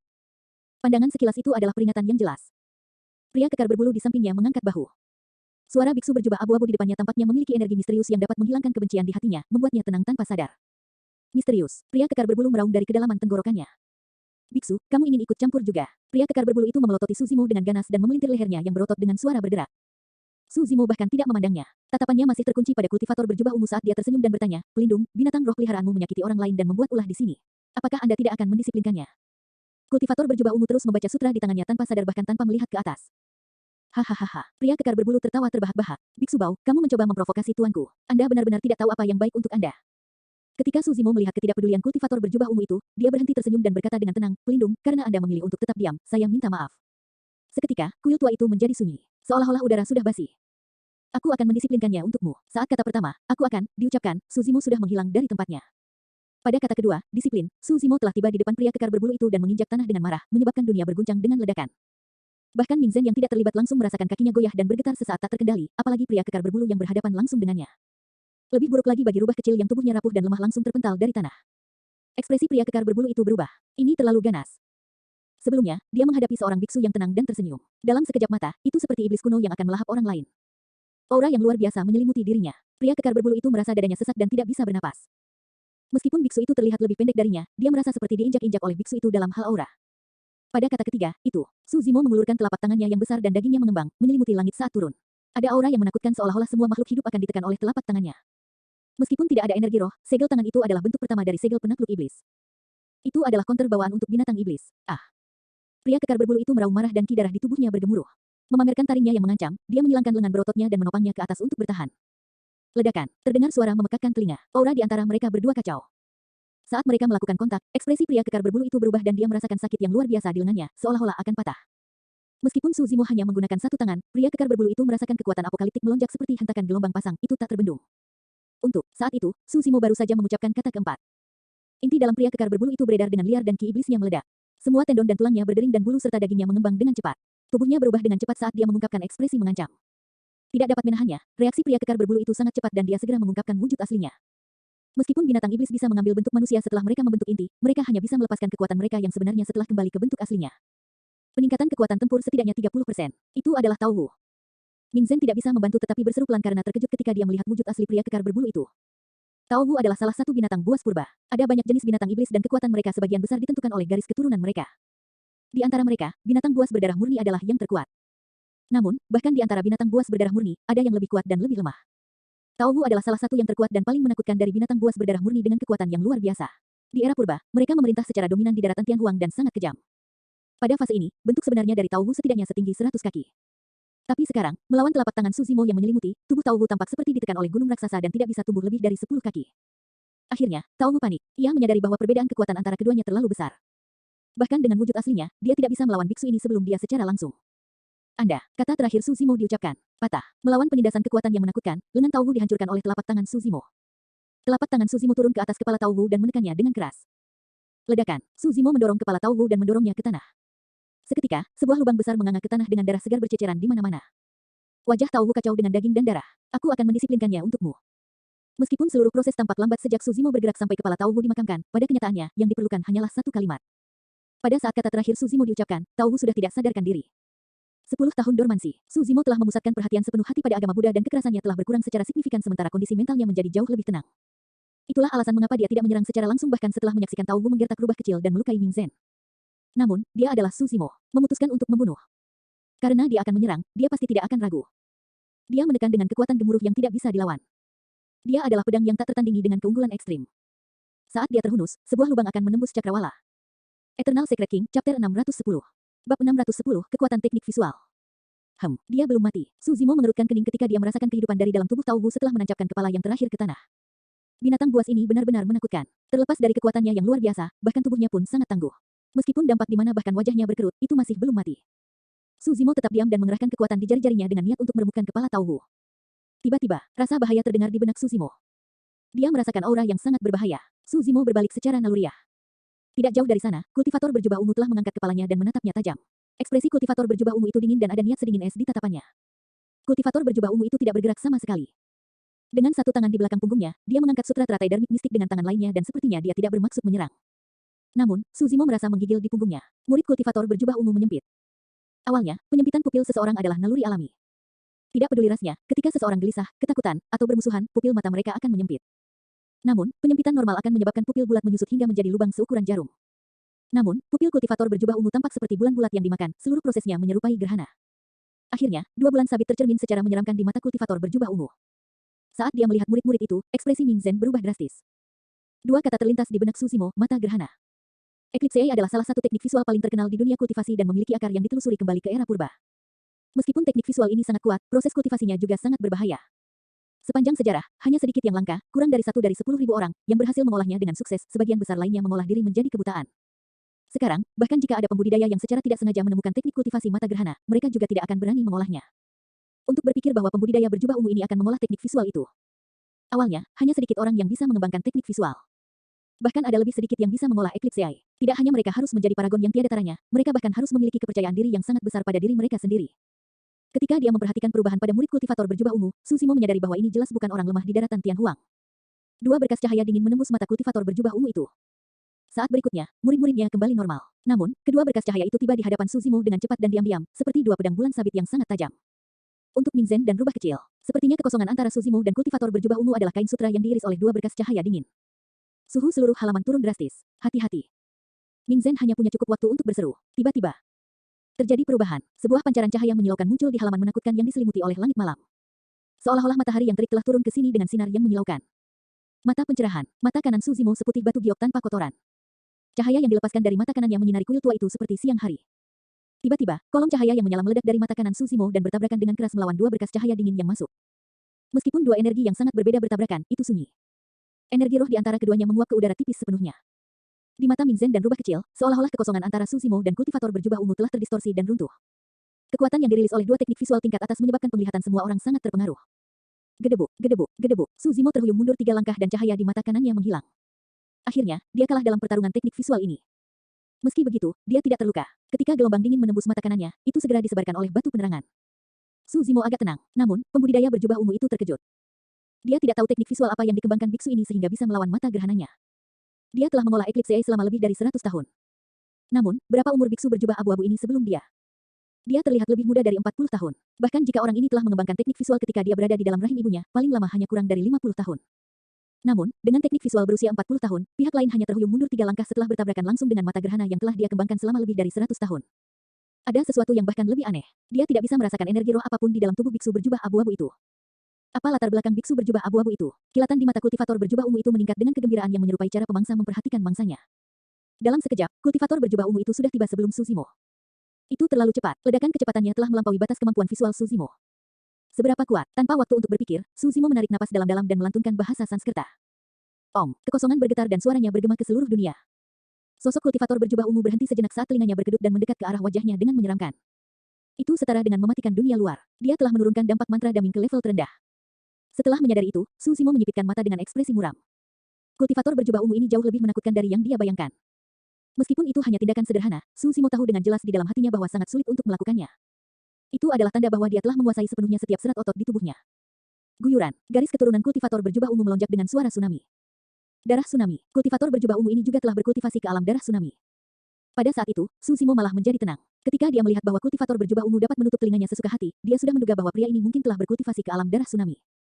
Kultivator berjubah ungu memiliki aura yang mendominasi dan mengayunkan lengannya seperti cambuk baja, menabrak kepala Suzimo dengan kejam.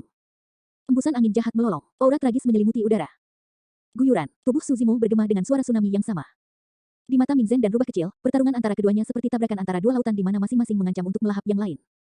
Garis keturunan mereka terlalu menakutkan. Tubuh Suzimo membungkuk dan salah satu lututnya tampak lemas saat dia menopang kedua tangannya, sepertinya dia sujud tunduk pada pembudidaya berjubah ungu dan memberikan buah abadi. Dibandingkan dengan turunnya cambuk baja kultivator berjubah ungu, sikap Suzimo terlihat biasa saja tanpa aura apapun. Namun, ekspresi kultivator berjubah ungu berubah drastis, dia merasakan niat membunuh yang sangat besar.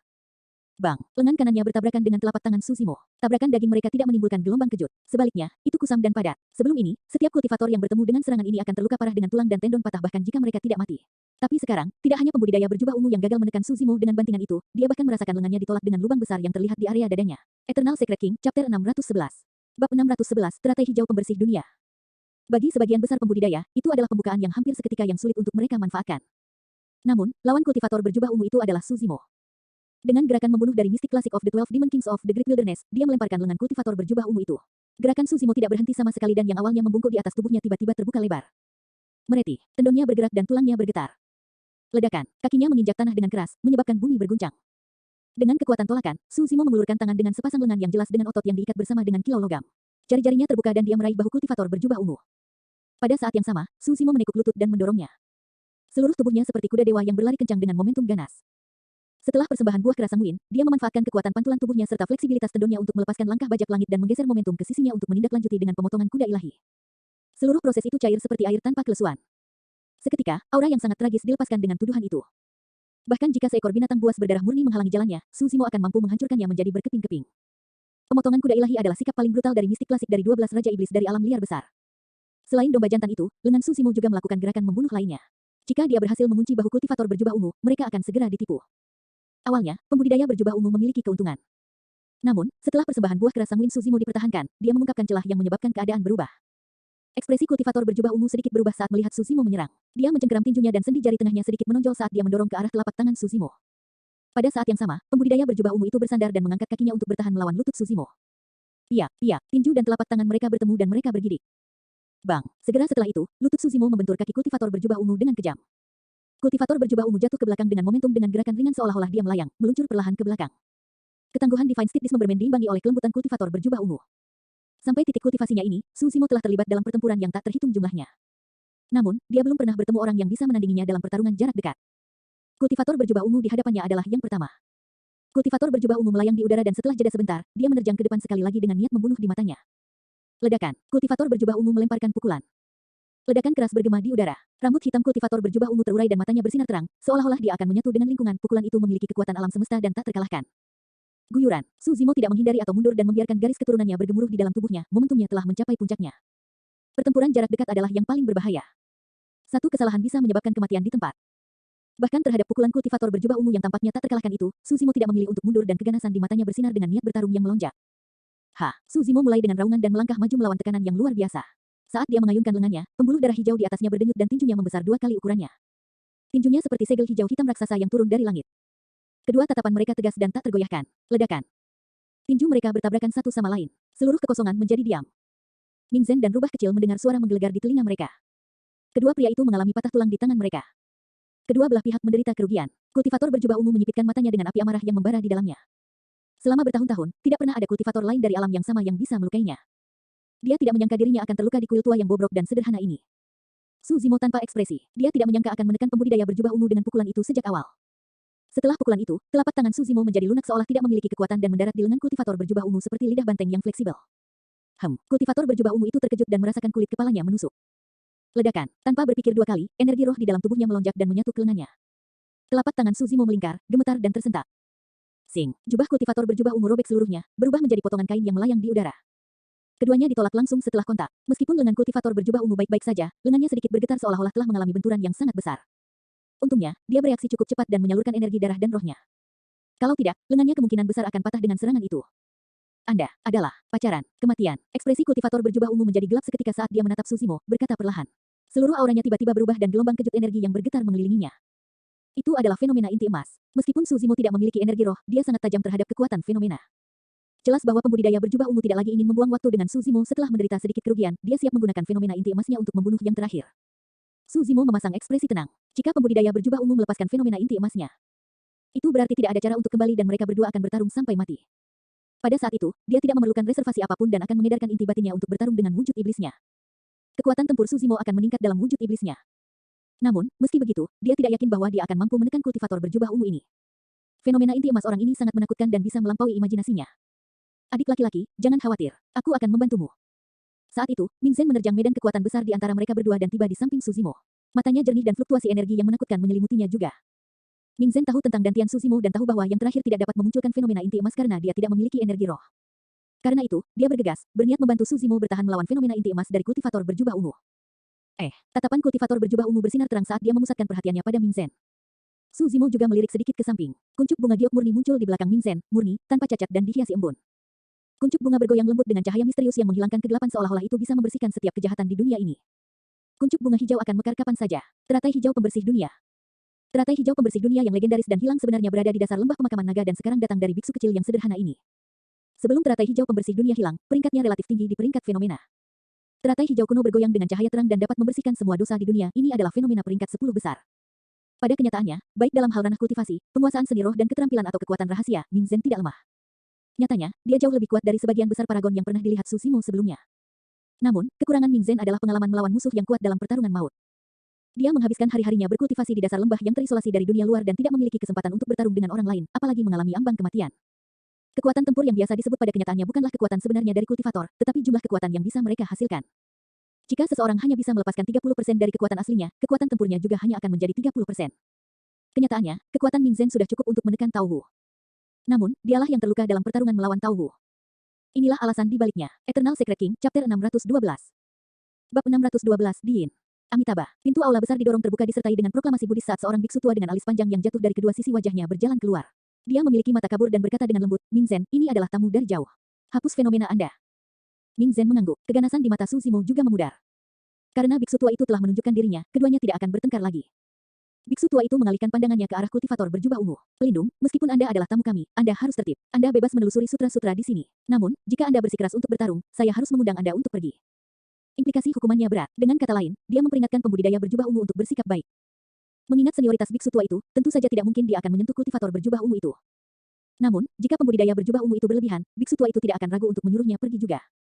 Kultivator berjubah ungu mencibir, pendeta, tidak apa-apa jika Anda ingin melindungi kedua murid Anda ini. Namun, ada sesuatu yang ingin saya tanyakan kepada Anda. Bisakah kamu melindungi mereka selama sisa hidup mereka? Petik 2. Pria ini melukai makhluk rohku. Kultivator berjubah ungu menunjuk ke arah Suzimo yang tidak jauh dengan ekspresi dingin dan berkata dengan dingin, kamu bisa melindunginya hari ini.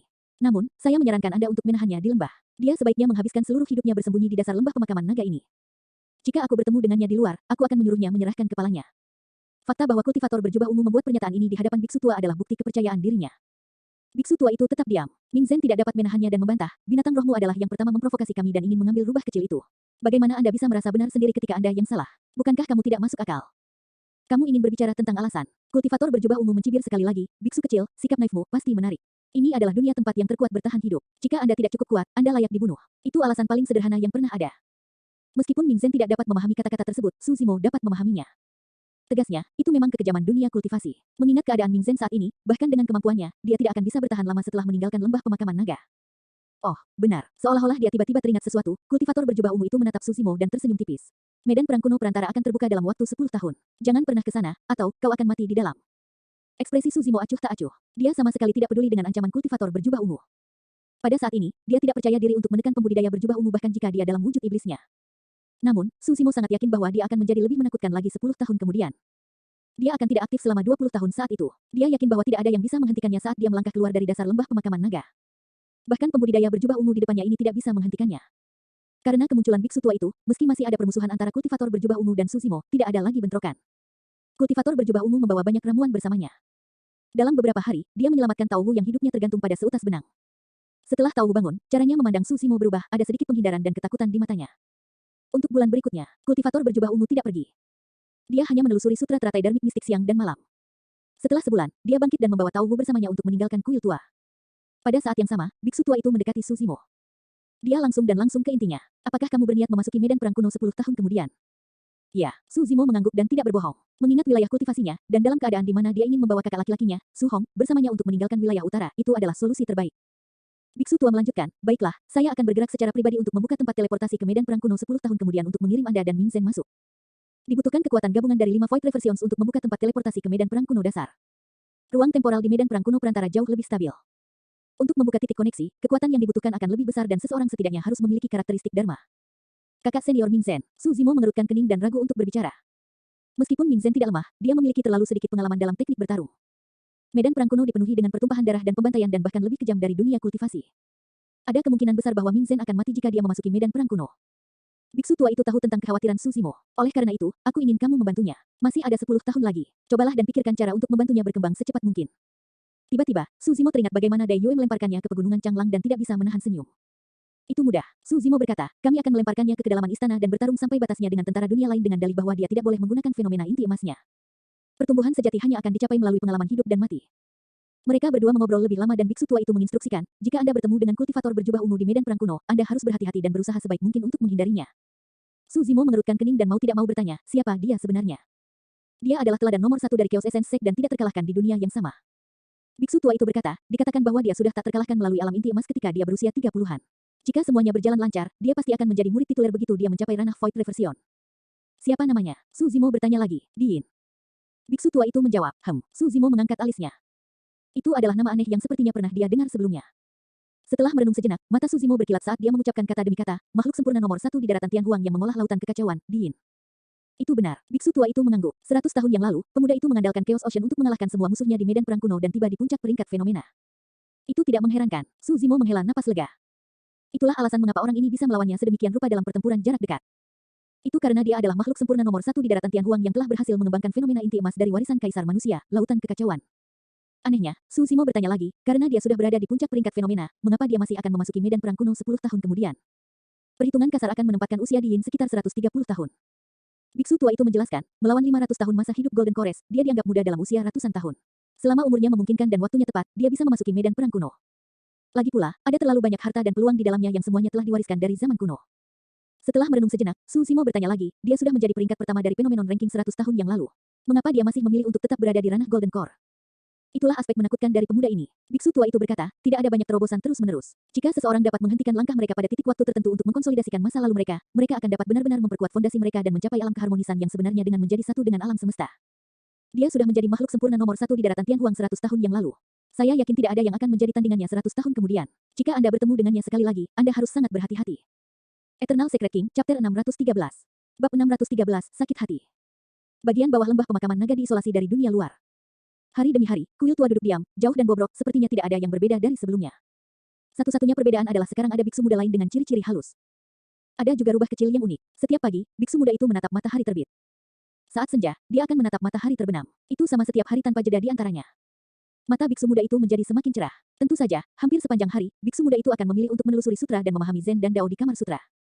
Di depan lentera hijau dan patung Buddha kuno, dia duduk di atas sajadah dengan sutra yang disandarkan dengan lembut di tangannya dengan ekspresi tenang dan dalam keadaan tenang. Di sampingnya, seekor rubah kecil berwarna merah berjongkok diam-diam tanpa bergerak. Pada malam hari, biksu muda itu pergi ke halaman belakang kuil tua. Di kuburan yang menakutkan, suara naga, harimau, dan raungan binatang buas yang tak ada habisnya akan terdengar sampai fajar menyingsing sebelum mereda. Hari demi hari, tahun demi tahun. Dalam sekejap mata, 20 tahun berlalu. Waktu sepertinya tidak meninggalkan bekas luka di wajah biksu itu. Namun, dantiannya masih kosong tanpa sedikit pun energi roh. Setelah bertahun-tahun, biksu muda itu tidak lagi mencoba berkultivasi dengan sengaja. Sebaliknya, dia membaca sutra dan berjalan santai setiap hari. Seiring waktu berlalu, dia mendapatkan aura unik di sekelilingnya. Itu tak terlukiskan, seolah-olah biksu muda itu telah mencapai alam menyatu dengan alam. Dia tampak seperti biksu yang sangat biasa dalam sekali pandang. Namun, setelah diperiksa lebih dekat, dia seperti misteri yang tidak terpecahkan. Satu malam lagi berlalu, pemakaman di halaman belakang kuil tua. Saat fajar, biksu muda itu perlahan membuka matanya dan merapikan pakaiannya. Membungkuk kepada pria kekar berambut merah tidak jauh di depannya, dia berkata, "Terima kasih atas perhatian Anda selama lebih dari 20 tahun." Secara alami, biksu muda itu adalah Susimo. Selama bertahun-tahun, ini adalah pertama kalinya Susimo berbicara dengan hantu berambut merah dengan cara yang benar dan juga berterima kasih kepada yang terakhir dengan sopan. Merasakan sesuatu, hantu berambut merah itu mengangkat alisnya dan bertanya, "Kamu akan pergi?" "Ya." Susimo mengangguk. "Ya." Hantu berambut merah itu menjawab dengan bingung. Saat sosok Susimo hendak menghilang dari halaman belakang, suara hantu berambut merah terdengar sekali lagi. "Hati-hati di luar sana." Tersentuh, Susimo menganggukkan kepalanya. Itu masih awal. Ming Zhen masih tertidur. Pintu aula besar tertutup rapat dan biksu tua itu tidak keluar. Susimo bermaksud menunggu lebih lama lagi di luar. Tiba-tiba, telinganya berkedut dan dia mendengar panggilan intermiten. "Besar, hebat, biksu." Suara itu datang dari luar kuil tua di atas lembah pemakaman naga. Satu-satunya orang yang akan memanggilnya adalah Demones Ji. Untuk beberapa alasan, Susimo merasakan jantungnya berdebar, seolah-olah dia bisa merasakan sesuatu yang besar akan terjadi. Selama 20 tahun terakhir mempelajari Buddhisme dan Zen, dia tidak pernah mengalami gejolak emosi seperti itu. Susimo membuka pintu dan berkelok-kelok ke depan bersama lembah. Tak lama kemudian, suara Demones Ji terdengar sekali lagi. "Beku Agung, di mana kamu? Cepat dan keluar, Tuan Su tidak akan berhasil." Langkah kaki Susimo terhenti secara bertahap. Dia membeku di tempat dengan pandangan yang hilang saat mulutnya sedikit ternganga. Hanya ada satu kalimat yang berulang di benaknya, "Tuan Su tidak akan berhasil." "Saudara laki-laki," Susimo bergumam. Reaksi pertamanya adalah tidak percaya. Bagaimana itu mungkin? Bahkan setelah 20 tahun, Su Hong baru berusia 60-an, bagaimana ini mungkin? Namun, saat berikutnya, Susimo menyadari bahwa meskipun Demones Ji suka bercanda, tidak mungkin dia berbohong tentang hal seperti ini. Kakak laki-lakinya benar-benar tidak akan berhasil. Lebih dari 10 tahun yang lalu, Ji Yaoxue telah menyebutkan bahwa kondisi Su Hong tidak baik. Itulah alasan mengapa Susimo memutuskan bahwa dia akan membawa Su Hong bersamanya untuk meninggalkan wilayah utara setelah medan perang kuno perantara dibuka. Untuk berpikir bahwa, setelah 20 tahun mempelajari Dao Buddhisme dan Zen, Susimo awalnya berpikir bahwa dia telah melepaskan banyak hal termasuk hidup dan mati. Tak disangka begitu dia mendengar berita ini, hatinya merasakan sakit yang menusuk. Itu sangat, sangat menyakitkan. Di dasar lembah pemakaman naga, Susimo bersandar di dinding tebing yang sedingin es dan meluncur lemah ke tanah. Ada kesengsaraan yang tak terlukiskan membanjiri kedalaman matanya. Dalam sekejap, Susimo mengingat banyak hal. Dia mengingat sungai darah dan tumpukan mayat pada malam itu puluhan tahun yang lalu di rumah Tuan Wuding di negara Yan. Seorang pemuda berusia kurang dari 20 tahun melindungi dua anak kecil dan melarikan diri dari ibu kota dengan sekuat tenaga hanya mengandalkan nyali. Meskipun ada garis miring di wajahnya yang hampir memotong kepalanya menjadi dua, pemuda itu tidak peduli sama sekali. Setelah belasan tahun, kedua anak kecil itu sudah beranjak dewasa. Adapun pemuda di masa lalu itu, dia secara bertahap menjadi tua. Dia sudah mendapatkan banyak uban pada saat dia berusia 30-an. Tubuhnya yang awalnya tegak itu juga melengkung secara signifikan.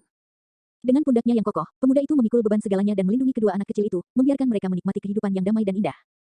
Itu adalah cara yang sama dia telah keluar dari ibu kota bersama mereka di bawah kepemimpinannya lebih dari 10 tahun yang lalu. Dia tidak takut apapun. Pria muda di masa lalu memerintah dunia dengan pedangnya. Lebih dari 10 tahun kemudian, pedangnya tidak lagi memiliki ujung itu dan dia jauh lebih terkendali dan dewasa. Satu-satunya hal yang tidak berubah adalah hatinya yang peduli pada dunia dan mengkhawatirkan warganya. Itulah alasan mengapa dia bisa berdiri dan memimpin 5.000 kavaleri lapis baja hitam untuk menahan Luo Tianwu dan geng yang membantai warga negara yang di luar kota Jianan bahkan ketika dia belum pulih sepenuhnya dari luka-lukanya. Itulah alasan mengapa dia bisa membuat pernyataan mengejutkan itu. Keluarga Su mungkin memiliki perseteruan keluarga dengan Raja Yan. Tapi pasukanmu menyerbu tanah negara Yan, menerobos perbatasan dan wilayah kami, membantai rakyat kami, ini adalah permusuhan nasional. Perseteruan keluarga dan permusuhan nasional itu berbeda. Pandangan Susimo berangsur-angsur menjadi buram. Namun, semua adegan itu terlintas di benaknya sejelas siang hari. Hais, desahan tragis terdengar dari atas lembah pemakaman naga. 20 tahun yang lalu, Istana Kaca membantai 13 kota di negara Yan hanya untuk melampiaskan rasa frustrasi mereka. Pukulan itu terlalu hebat untuk Tuan Su. Selama 20 tahun terakhir, meskipun dia berada di ibu kota, pikiran Tuan Su selalu mengkhawatirkan warga negara Yan. Dia, benar-benar penguasa yang hebat. Kekhawatirannya telah berubah menjadi penyakit. Bahkan kultivator akan mengalami penurunan umur dan memasuki penyimpangan jika mereka menghabiskan waktu puluhan tahun untuk mengkhawatirkannya, apalagi manusia biasa. Biksu yang hebat, saya tidak tahu apakah Anda mendengarkan. Suara Demones Ji terdengar sekali lagi. Selama beberapa tahun terakhir, saya dan saudara perempuan saya telah mencari banyak ramuan roh di dunia kultivasi tetapi tidak ada yang berhasil. Kesehatan Pak Su terus menurun. Selama beberapa bulan terakhir, Tuan Su selalu berbicara dalam tidurnya dan memanggilmu dan Xiaoning. Ketika saya mendengarnya, saya benar-benar merasa Demones Ji tersedak dan tidak bisa melanjutkan. Su Zimo menutupi kepalanya dengan tangan dan meringkuk. Dia tidak bisa lagi mengendalikan dirinya dan menangis terseduh-seduh. Tanpa sadar, Ming Zhen dan rubah kecil telah tiba di sisinya. Rubah kecil itu merasakan jantungnya sakit saat melihat Su Zimo dan mendekat, menggosok kepalanya dengan lembut ke pergelangan kakinya dan merintih untuk menghiburnya. Ming Zhen juga menundukkan kepalanya dalam diam, melafalkan proklamasi Buddhis di dalam hatinya. Eternal Secret King, Chapter 614. Bab 614, setelah kabut memudar. Halaman belakang kuil tua, biksu tua dan hantu berambut merah menatap ke kejauhan, seolah tatapan mereka bisa melewati kekosongan dan melihat biksu muda yang menangis terseduh-seduh. Keduanya saling bertukar pandang. Hais, biksu tua itu menghela nafas. Hantu berambut merah berkata dengan sedih, ini adalah hari yang harus dia hadapi cepat atau lambat. Ini untuk yang terbaik. Siapa yang menilai apakah itu yang terbaik atau tidak? Biksu tua itu menggelengkan kepalanya. Biksu tua, apa maksudmu? Hantu berambut merah itu tahu bahwa biksu tua itu menyiratkan sesuatu. Biksu tua itu menjawab, pemuda ini sentimental dan baginya, Tuan Su adalah jangkar. Ini adalah jangkar yang menyebabkan dia bercukur untuk menjadi biksu, menjernihkan pikirannya dan tinggal di sini dengan tenang di dasar lembah pemakaman naga selama 20 tahun penuh. Hantu berambut merah itu mengangguk. Biksu tua itu tidak salah. Mengingat karakter Su Zimo, tidak mungkin dia akan menanggung banyak hal bahkan jika dia telah menyinggung istana kaca dan faksi di seluruh wilayah utara. Apakah dia benar-benar tidak memiliki cara lain untuk meninggalkan wilayah utara? Jika Su Zimo tidak menunggu kesempatan untuk meninggalkan wilayah utara bersama Su Hong, mengingat karakternya, dia akan membunuh jalan keluarnya lebih dari 10 tahun yang lalu saat inti batinnya pulih. Biksu tua itu menghela nafas. Sekarang setelah jangkar hilang, ada kemungkinan bahwa mimpi buruk paragon sekte abadi, Buddha, dan iblis, monster terkuat yang menjelma dalam sejarah yang menimbulkan ketakutan tak berujung di hati para pembudidaya yang tak terhitung jumlahnya akan kembali. Hantu berambut merah itu menyipitkan mata dan bertanya, apakah kamu memperhatikan sesuatu? Aku tidak tahu. Biksu tua itu menggelengkan kepalanya. Hantu berambut merah itu bertanya lagi, lebih dari 20 tahun telah berlalu dan masih belum ada tanggapan dari Golden Core-nya. Apakah ada peluang untuk pulih sama sekali? Aku tidak tahu. Biksu tua itu masih menggelengkan kepalanya. Setelah berhenti sebentar, dia berkata perlahan, mungkin dia sudah menemukan metode untuk memulihkan inti emasnya, mungkin juga belum. Aku tidak tahu, saya tidak bisa lagi membacanya. Ekspresi hantu berambut merah berubah. Bahkan biksu tua itu tidak bisa lagi membaca Su Zimo. Setelah 20 tahun mempelajari Buddhisme dan Zen, Su Zimo memang mendapatkan aura tambahan yang unik. Dia hampir seperti Buddha. Ekspresi hantu berambut merah itu berubah saat dia tiba-tiba berkata, dia kembali. Saya kira dia ada di sini untuk mengucapkan selamat tinggal. Juga, kamu adalah tuannya di penghujung hari. Beri dia beberapa item yang dapat membantunya melindungi dirinya sendiri. Jangan simpan semuanya sendiri. Apakah Anda ingin membawa mereka ke kuburan? Hantu berambut merah itu bergumam tetapi biksu tua itu sudah berbalik untuk pergi. Dia menghilang dari kuburan dalam sekejap mata dan sudah kembali ke aula besar. Tidak lama kemudian, Su Zimo mendorong pintu hingga terbuka dan masuk. Dia tampak tenang di permukaan tetapi dia tidak bisa menyembunyikan kesedihan yang mendalam di matanya. Su Zimo berjalan langsung ke aula besar dan berlutut ke arah biksu tua itu. Dia bersujud 3 kali sebelum berkata dengan lembut, Tuan, saya akan pergi. Lanjutkan. Biksu tua itu tidak memintanya untuk tinggal. Dia tahu bahwa itu akan menjadi usaha yang sia-sia. Menjangkau, biksu tua itu menyerahkan 2 jimat usang di telapak tangannya. Ini adalah 2 jimat pemindahan. Salah satunya adalah jimat pemindahan kecil dan yang lainnya, jimat pemindahan utama. Aku tidak akan menguraikan lebih lanjut tentang jimat pemindahan kecil, ini adalah teleportasi acak. Adapun jimat pemindahan utama, itu adalah harta karun yang dibuat atas perintah Kaisar Kekaisaran Kian besar di masa lalu. Ia bahkan dapat melintasi wilayah utama pada titik terjauhnya dan teleportasinya dapat ditargetkan. Teleportasi yang ditargetkan, kata-kata itu membawa terlalu banyak beban. Jimat pemindahan kecil sudah cukup berharga. Namun, jimat pemindahan utama bahkan telah menargetkan teleportasi. Itu setara dengan nyawa tambahan untuk Su Zimo. Su Zimo menerimanya dengan kedua tangan dan memasukkannya ke dalam tas penyimpanannya. Tepat ketika dia akan berbalik dan pergi, biksu tua itu memanggilnya kembali. Biksu tua itu menatap dantian Su Zimo yang kosong dan matanya berkilat karena khawatir dan penasaran. Setelah beberapa saat ragu, dia masih memutuskan untuk bertanya, inti emasmu. Su Zimo tetap diam. Sesaat kemudian, dia berkata dengan lembut, sebenarnya, rahasia untuk memulihkan inti emas terletak pada bunga saraca. Bunga saraca. Biksu tua itu tertegun sebentar. Meskipun bunga saraca adalah barang dari kuil tua, bunga itu dirampas oleh wanita berjubah merah bertahun-tahun yang lalu dan sekarang berada di dantian Su Zimo. Su Zimo berkata, dalam sutra kuno di Kamar Sutra, ada legenda yang mengatakan bahwa pohon Asoka adalah salah satu dari 3 pohon suci agama Buddha. Buddha yang menciptakan Dao Buddhisme juga lahir tepat di bawah pohon Ashoka. Aku pernah mendengar tentang legenda itu sebelumnya. Tiba-tiba, suara biksu tua itu berhenti. Sebuah pikiran melintas di benaknya. Dia akhirnya mengerti korelasi antara bunga saraca dan pemulihan inti emas Su Zimo. Menurut legenda, bunga saraca memiliki energi lain selain api. Energi kehidupan, itu adalah kelahiran kehidupan. Penciptaan sesuatu dari kekosongan. Bunga saraca telah menyaksikan adegan kelahiran sang Buddha.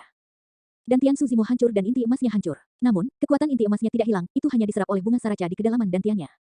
Selama 20 tahun terakhir, Su Zimo menghabiskan hari-harinya mempelajari agama Buddha dan memahami Dao sehingga dia dapat mengumpulkan dan mengkonsolidasikan kekuatan untuk memicu kehidupan di dalam bunga saraca secara konsisten. Su Zimo sudah keluar dari kuil tua. Dalam sekejap, rambut hitam tumbuh dari kepala botak Su Zimo, berubah menjadi lebih panjang saat ini. Di dalam tubuhnya, di dalam dantian yang awalnya gelap dan berongga itu, sekuntum bunga bermekaran. Pada bunga, ada buah yang tumbuh dengan kecepatan yang terlihat dengan mata telanjang. Itu emas, bulat dan bersinar dengan aura yang mempesona. Buah itu adalah inti emas Su Zimo yang baru. Energi roh bergema melalui dantiannya, menjadi semakin kaya dan ganas saat ini. Seolah-olah topan terbentuk di tubuhnya. Aura Su Zimo semakin kuat saat ini. Dengan setiap langkah yang diambil, energi roh di dantiannya akan meningkat sedikit. Itu berubah semakin kuat, ledakan. Dalam sekejap mata, energi roh di dantiannya telah menembus batas inti emas tahap awal dan tiba di inti emas tahap tengah. Tidak lama kemudian, ledakan. Ada ledakan lain. Inti emas tahap akhir. Energi yang pernah diperoleh Suzimo dari mengkonsumsi buah vermilion 10.000 tahun tidak sia-sia, semuanya diserap oleh bunga saraca dan sedang diproduksi sekarang. Dengan setiap langkah yang diambil, aura Suzimo akan berubah sedikit. Satu-satunya hal yang tidak berubah adalah matanya. Mereka tidak sedih atau gembira dan tidak ada fluktuasi. Pada saat Suzimo tiba di pintu masuk kuil tua, auranya hampir stabil dan rambut hitamnya menari-nari dengan aura menakutkan yang menyerupai makhluk ilahi. Puncak Golden Core tahap akhir. Dia telah bertahan melewatinya. Dia telah tidak aktif selama 20 tahun di dasar lembah pemakaman naga untuk mempelajari agama Buddha. Namun, bukannya menurun, ranah kultivasinya telah maju ke puncak inti emas tahap akhir. Tentu saja, itu bukan satu-satunya perubahan pada Suzimo. Ada sesuatu yang tidak bisa dijelaskan oleh siapapun. Berdiri di pintu masuk kuil tua, Suzimo berbalik perlahan dan menatap kalimat yang terukir di dinding aula besar dengan tatapan bingung di matanya yang jernih. Itu adalah kata-kata yang ditinggalkan Dai Yue padanya. Tiba-tiba, Suzimo mengulurkan jarinya. Aliran kiroh keluar dari jari telunjuknya seperti pedang tajam yang mengiris dinding aula besar. Suzimo melambaikan tangannya. Dia meninggalkan pernyataan lain tepat setelah pernyataan di dinding. Itu adalah pernyataan tajam yang memandang rendah seluruh dunia. Secara naluriah, Ming Zhen melafalkannya. Begitu kabut memudar, pancarannya akan menerangi seluruh dunia. Set, keyakinannya. Ada sedikit keterkejutan di mata biksu tua itu. Suara rantai berderak tiba-tiba bergema dari halaman belakang yang awalnya sunyi. Untuk menjadi salah satu yang terhebat, Anda harus bekerja di yayasan dan bersedia menanggung kesulitan dan melayani orang lain. Begitu kabut memudar, pancarannya akan menerangi seluruh dunia. Pernyataan pertama ditinggalkan oleh Dai Yue. Pernyataan kedua adalah jawaban Suzimo. Eternal Secret King, Chapter 615. Bab 615 kembali. Berdebur, seberkas cahaya putih merobek halaman belakang kuil tua. Itu turun di halaman, tanpa cacat dan megah seperti bulan purnama di langit. Busur penyembunyian bulan, Suzimo menerimanya dan mengusapnya dengan lembut. Pola roh keenam yang belum sepenuhnya terbentuk sebelumnya menjadi tidak lebih jelas dari sebelumnya. Senjata roh bawaan. Setelah mengkonsumsi esensi matahari dan bulan selama 15 tahun di dasar lembah pemakaman naga, busur penyembunyian bulan telah berevolusi menjadi senjata roh bawaan.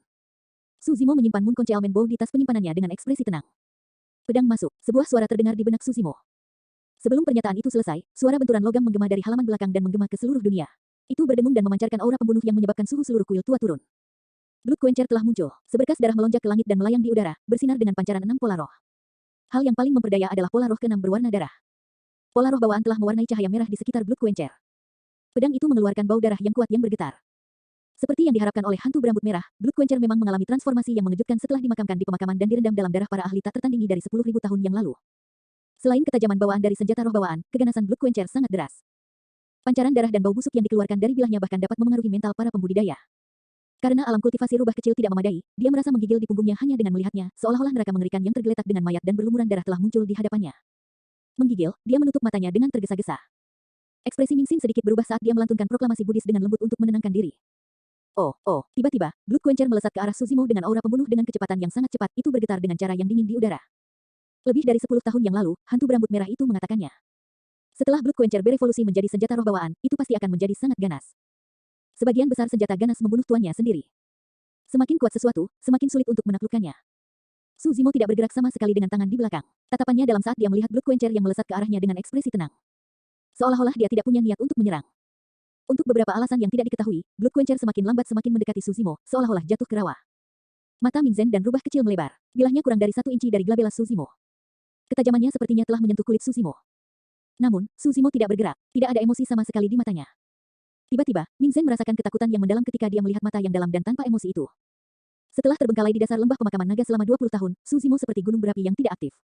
Saat berita kerabatnya yang sakit tiba, gunung berapi yang tidak aktif sudah terbangun. Meskipun saat ini tenang, siapapun yang memprovokasi gunung berapi ini pasti akan mengirimkan aliran lahar yang merusak yang akan menenggelamkan semua makhluk hidup dan membakar segalanya.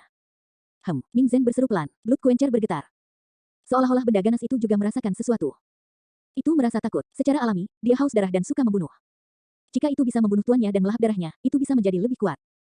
Tapi sekarang, samar-samar bisa merasakan bahwa jika itu benar-benar melakukan kontak, pria yang tampaknya beradab di hadapannya pasti akan menghancurkannya secara pribadi. Itu tidak berani bergerak, ada keheningan sesaat. Secara bertahap, Blood Quencher menurunkan ujungnya dan menurunkan dirinya secara horizontal di depan Suzimo. Ketajamannya menghadap keluar dan pegangannya mengarah ke Suzimo dan berada dalam jangkauan. Itu telah diserahkan. Item ganas itu baru saja lahir, namun, ia langsung terkejut hingga menyerah. Sejak awal, Suzimo tidak bergerak sama sekali, dia bahkan tidak mengedipkan matanya. Suzimo menerima Blood Quencher dan menyimpannya di tas penyimpanannya. Termasuk Coiling Dragon Shell dan Black Gold Arrows dari sebelumnya, bersama dengan Moon Concealment Bow dan Blood Quencher, dia sekarang memiliki 4 senjata roh bawaan yang dimilikinya. Ketika rubah kecil melihat Suzimo akan pergi, dia bergerak dan ingin mengikutinya. Tunggu di sini untukku. Suzimo melirik rubah kecil itu dan berkata dengan tenang. Bahkan sebelum hukumannya selesai, dia sudah membuka pintu dan pergi. Mata rubah kecil itu redup dengan tatapan kecewa. Ming Zhen berkata dengan lembut, jangan khawatir, rubah kecil. Karena adik laki-laki mengatakan itu, dia pasti akan kembali. Rubah kecil itu mengangguk tetapi masih ada sedikit kekhawatiran di matanya.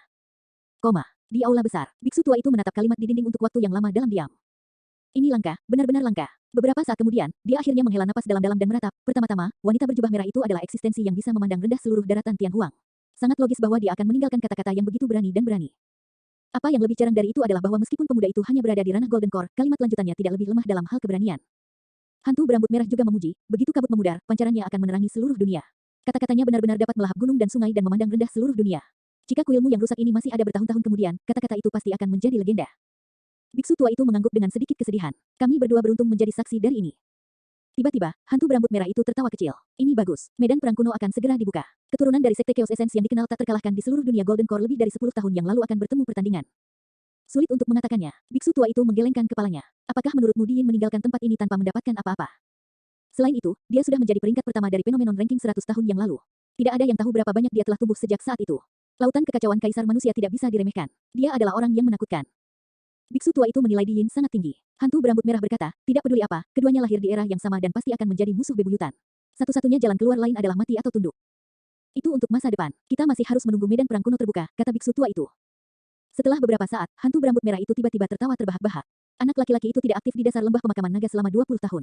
Sekarang dia akan muncul kembali setelah berita tentang kerabatnya yang sakit, dia pasti menahan amarah. Orang bodoh manapun yang memprovokasi dia, hehe. Biksu tua itu melantunkan proklamasi Buddhis dan berkata dengan lembut, saya masih berharap semuanya berjalan lancar dan dia akan kembali ke sini setelah memutuskan ikatan fana untuk mengurangi karma pembunuhannya. Sebatang pohon mungkin menginginkan keheningan tetapi angin tidak pernah berhenti bertiup. Hantu berambut merah itu berdiri dan rantai di tubuhnya bergetar keras. Dia tidak akan mengambil inisiatif untuk memprovokasi siapapun, tapi saya yakin 20 tahun lebih dari cukup untuk membuat banyak hal memudar ke latar belakang. Saya yakin banyak pembudidaya di wilayah utara telah melupakannya. Hantu berambut merah mengangkat kepalanya dengan tawa keras. Itu yang terbaik, menggigil, pembudidaya wilayah utara. Penjelmaan monster terkuat dalam sejarah yang pernah kalian ganggu dan diintimidasi di masa lalu dan dilemparkan ke kedalaman lembah pemakaman naga kini telah kembali. Hahaha. Eternal Secret King, Chapter 616. Bab 616, Tentara Sekutu 3 Dinasti. Lembah pemakaman naga. Demoneschi telah lama berdiri di tepi tebing dengan alis berkerut. Angin dingin telah meremas ujung gaunnya dan dia mengerutkan kening karena masalah. Saat dia akan menyerah dan pergi, sesosok muncul tidak jauh dari sana. Itu semakin dekat dan dekat. Jubah hijau sangat familiar. Dia menghela napas lega. Setelah 20 tahun, sepertinya tidak ada yang berubah pada Suzimo selain dari aura unik yang diperolehnya yang tak terlukiskan. Jantung Demoneschi berdetak kencang dan dia memeriksa dantian Suzimo dengan spirit piring art miliknya. Segera setelah itu, ekspresi kasihan melintas di matanya. Bagaimana dantian yang hancur bisa pulih? Aku terlalu banyak berpikir. Dia menghela nafas secara internal. Melalui pendeteksiannya, dantian Suzimo seperti rawa air yang tenang tanpa energi roh. Kenyataannya, dantian Suzimo memang berbeda dari masa lalu setelah kesengsaraan. Inti emasnya hancur dan membentuk keberadaan seperti lubang hitam. Bunga saraca disembunyikan tepat di lubang hitam. Selama Suzimo tidak menggunakan energi rohnya, para pembudidaya tidak akan dapat mendeteksi apapun dan malah akan menemukan dantian yang kosong. Jika mereka tidak tahu apa-apa tentang masa lalunya, orang luar manapun akan menganggapnya sebagai manusia biasa. Simo, bagaimana kabarmu setelah bertahun-tahun ini? Jarang Demoneschi tidak bercanda. Sebaliknya, matanya terluka dengan sedikit rasa kasihan dan ekspresinya emosional. Pria di hadapannya ini sangat mempesona 20 tahun yang lalu. Bahkan di luar wilayah utara, beberapa pembudidaya di daratan Tianhuang tahu tentang dia. Tapi sekarang, sebagian besar orang di wilayah utara sudah melupakannya, apalagi di daratan Tianhuang. Su Zimo menjawab dengan tenang, aku baik-baik saja. Saya tahu di mana Tuan Su. Aku akan membawamu ke sana. Su Hong tidak punya banyak waktu lagi dan lebih baik jika mereka bertemu lebih cepat. Demoneschi tahu apa yang ada di pikiran Su Zimo saat ini dan memimpin jalan tanpa ragu. Su Zimo mengikuti dari belakang. Mereka berdua melaju dan melintasi reruntuhan kian besar. Sesampainya di kedalaman istana, Su Zimo berhenti sejenak saat melihat reruntuhan berlumuran darah di bawahnya. 20 tahun yang lalu, Paragon wilayah utara telah berkumpul untuk kelahiran buah Vermilion. Paragon yang tak terhitung jumlahnya terkubur di sana dalam pertempuran itu. Api telah membakar separuh langit. Suhu lava emas sangat tinggi dan membuat tanah berlubang. Istana bawah tanah sudah lama runtuh dan gua itu terkubur. Gunung berapi emas misterius juga terkubur jauh di bawah tanah. Tidak peduli rahasia apa yang ada di dalamnya, mungkin tidak ada yang akan mengetahuinya lagi. Setelah jeda sebentar, Su Zimo menyusul Demoneschi dan tiba-tiba bertanya, apakah Yaoxue dalam bahaya? Jika Ji Yaoxue tahu tentang kondisi Su Hong, dia pasti yang akan memberitahunya. Satu-satunya kemungkinan baginya untuk tidak melakukannya adalah jika dia dalam bahaya dan tidak bisa kabur. Ya, iblis wanita Ji mengangguk. Dalam beberapa tahun terakhir, wilayah utara telah dipenuhi dengan perang dengan munculnya banyak negara bawahan. 3 dinasti lain yang mengingini dari sela-sela sementara itu berantakan di dalam istana kekaisaran dinasti Zhou besar dengan masalah baik internal maupun eksternal. 2 tahun lalu, dinasti Xia, Sang, dan Yu bergabung dan membentuk pasukan sekutu untuk menyusup ke perbatasan Zhou Agung, berharap untuk memusnahkan Zhou Agung sepenuhnya dan membagi tanah kami di antara mereka sendiri. Su Zimo bertanya dengan sikap santai, apa alam kultivasi dari mereka yang bertarung dalam pertempuran antar dinasti? Tentara sebagian besar dibentuk oleh pendirian yayasan dan inti emas. Tentu saja, ada juga beberapa Nas Chen Sol. Pengembalian Void tidak akan muncul di garis depan untuk saat ini. Mereka hanya akan tampil untuk pertempuran terakhir jika pasukan sekutu mencapai ibu kota. Iblis wanita Ji menjawab. Begitu, kata Suzimo. Demones Ji melanjutkan, kakakku memimpin pasukan untuk menghadapinya secara pribadi dan menjauhkan musuh. Dia telah berada di luar selama hampir 2 tahun sekarang tanpa kembali dan sama sekali tidak tahu tentang kondisi Tuan Su. Suzimo mengerutkan kening. Demones Ji menambahkan dengan tergesa-gesa, jangan khawatir, dia baik-baik saja. Tuan Mingze yang sempurna telah bersamanya sepanjang waktu. Suzimo tetap diam. Dia samar-samar menebak melalui kata-kata Demones Ji bahwa Ji Yaoxue berada dalam kondisi yang mengerikan. Bahkan jika hidupnya tidak dalam bahaya, dia terjerat dengan masalah. Sekarang ketiga dinasti telah membentuk aliansi, itu berarti bahwa mereka bertekad untuk menguasai wilayah Zhou Agung. Dengan fondasi Zhou Agung, bahkan jika mereka memiliki keunggulan medan, akan sulit bagi mereka untuk bertahan melawan penaklukan tentara sekutu. Fakta bahwa Ji Yaoxue tidak kembali selama 2 tahun adalah tanda yang jelas betapa buruknya situasinya. Selain itu, perubahan terjadi dengan cepat di medan perang dan apapun bisa terjadi. Tidak ada jaminan keselamatan Ji Yaoxue bahkan jika Tuan Mingze yang sempurna ada di sisinya. Keduanya melakukan perjalanan siang dan malam tanpa istirahat. Beberapa hari kemudian, mereka tiba di ibu kota Zhou Agung. Untuk menghindari perhatian dan masalah yang tidak perlu, Suzimo melakukan perjalanan dengan kereta Demones Ji. Sepanjang jalan di istana, mereka membuat banyak tikungan dan belokan untuk menuju tempat rahasia di istana. Tidak lama kemudian, Demones Ji membawa Suzimo ke sebuah rumah dan berkata dengan lembut, aku akan tinggal di luar dan tidak masuk. Hubungi saya kapan saja jika Anda memerlukan sesuatu. Petik 2. Suzimo mengangguk. Berdiri dengan tenang di luar pintu, Suzimo tidak berani membuka pintu. Faktanya, dia sudah mengulurkan telapak tangannya dan menyentuh pintu, tapi dia tidak berani mendorongnya. Suzimo tahu bahwa kakak laki-lakinya, Su Hong, ada di dalam. Dia sudah bisa merasakan aura senja yang memancar dari ruangan. Semakin banyak terjadi, semakin dia tidak berani membuka pintu. Zimo, apakah itu kamu? Tiba-tiba terdengar suara dari dalam. Itu lemah dan serak. Seketika, gambar yang tak terhitung jumlahnya melintas di benak Suzimo. Zimo, kembali dan belajar. Anda tidak diizinkan belajar seni bela diri. Kuda ini disebut Sui Feng dan sedikit hidup. Karena memiliki afinitas dengan Anda, itu milik Anda mulai hari ini dan seterusnya. Zimo, selama kamu bisa lulus ujian perguruan tinggi, aku akan menghadiahimu sebuah mansion. Suara ini tidak lagi sekuat dan tegas seperti di masa lalu. Namun, itu membangkitkan kenangan yang tak terhitung jumlahnya di Suzimo. Seketika, dia merasakan hidungnya tersumbat saat dia mendorong pintu dan masuk. Saudaraku, ini aku. Meskipun dia sudah siap secara mental, jantung Suzimo berdetak kencang saat melihat Su Hong. Saudaranya telah menjadi tua, umur seperti pisau tanpa ampun yang mengiris dan meninggalkan bekas luka di wajah Su Hong.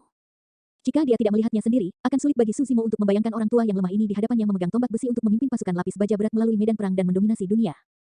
Betapa hebatnya dia saat itu. Puluhan tahun telah berlalu. Di usia 60-an, Su Hong tampak seperti seseorang yang berusia ratusan tahun. Dia dipenuhi dengan rambut putih dan memiliki sepasang mata kabur. Namun, cara dia memandang Suzimo masih menghibur dan baik hati seperti biasanya.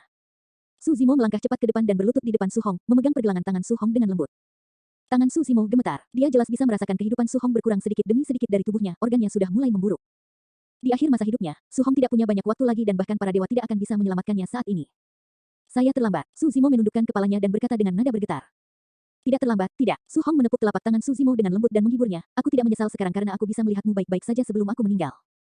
Hais. Segera setelah itu, Su Hong menghela nafas. Sayang sekali aku tidak bisa melihat Xiaoning pada akhirnya. Aku ingin tahu bagaimana gadis itu. Saya ingin tahu apakah dia menderita di luar.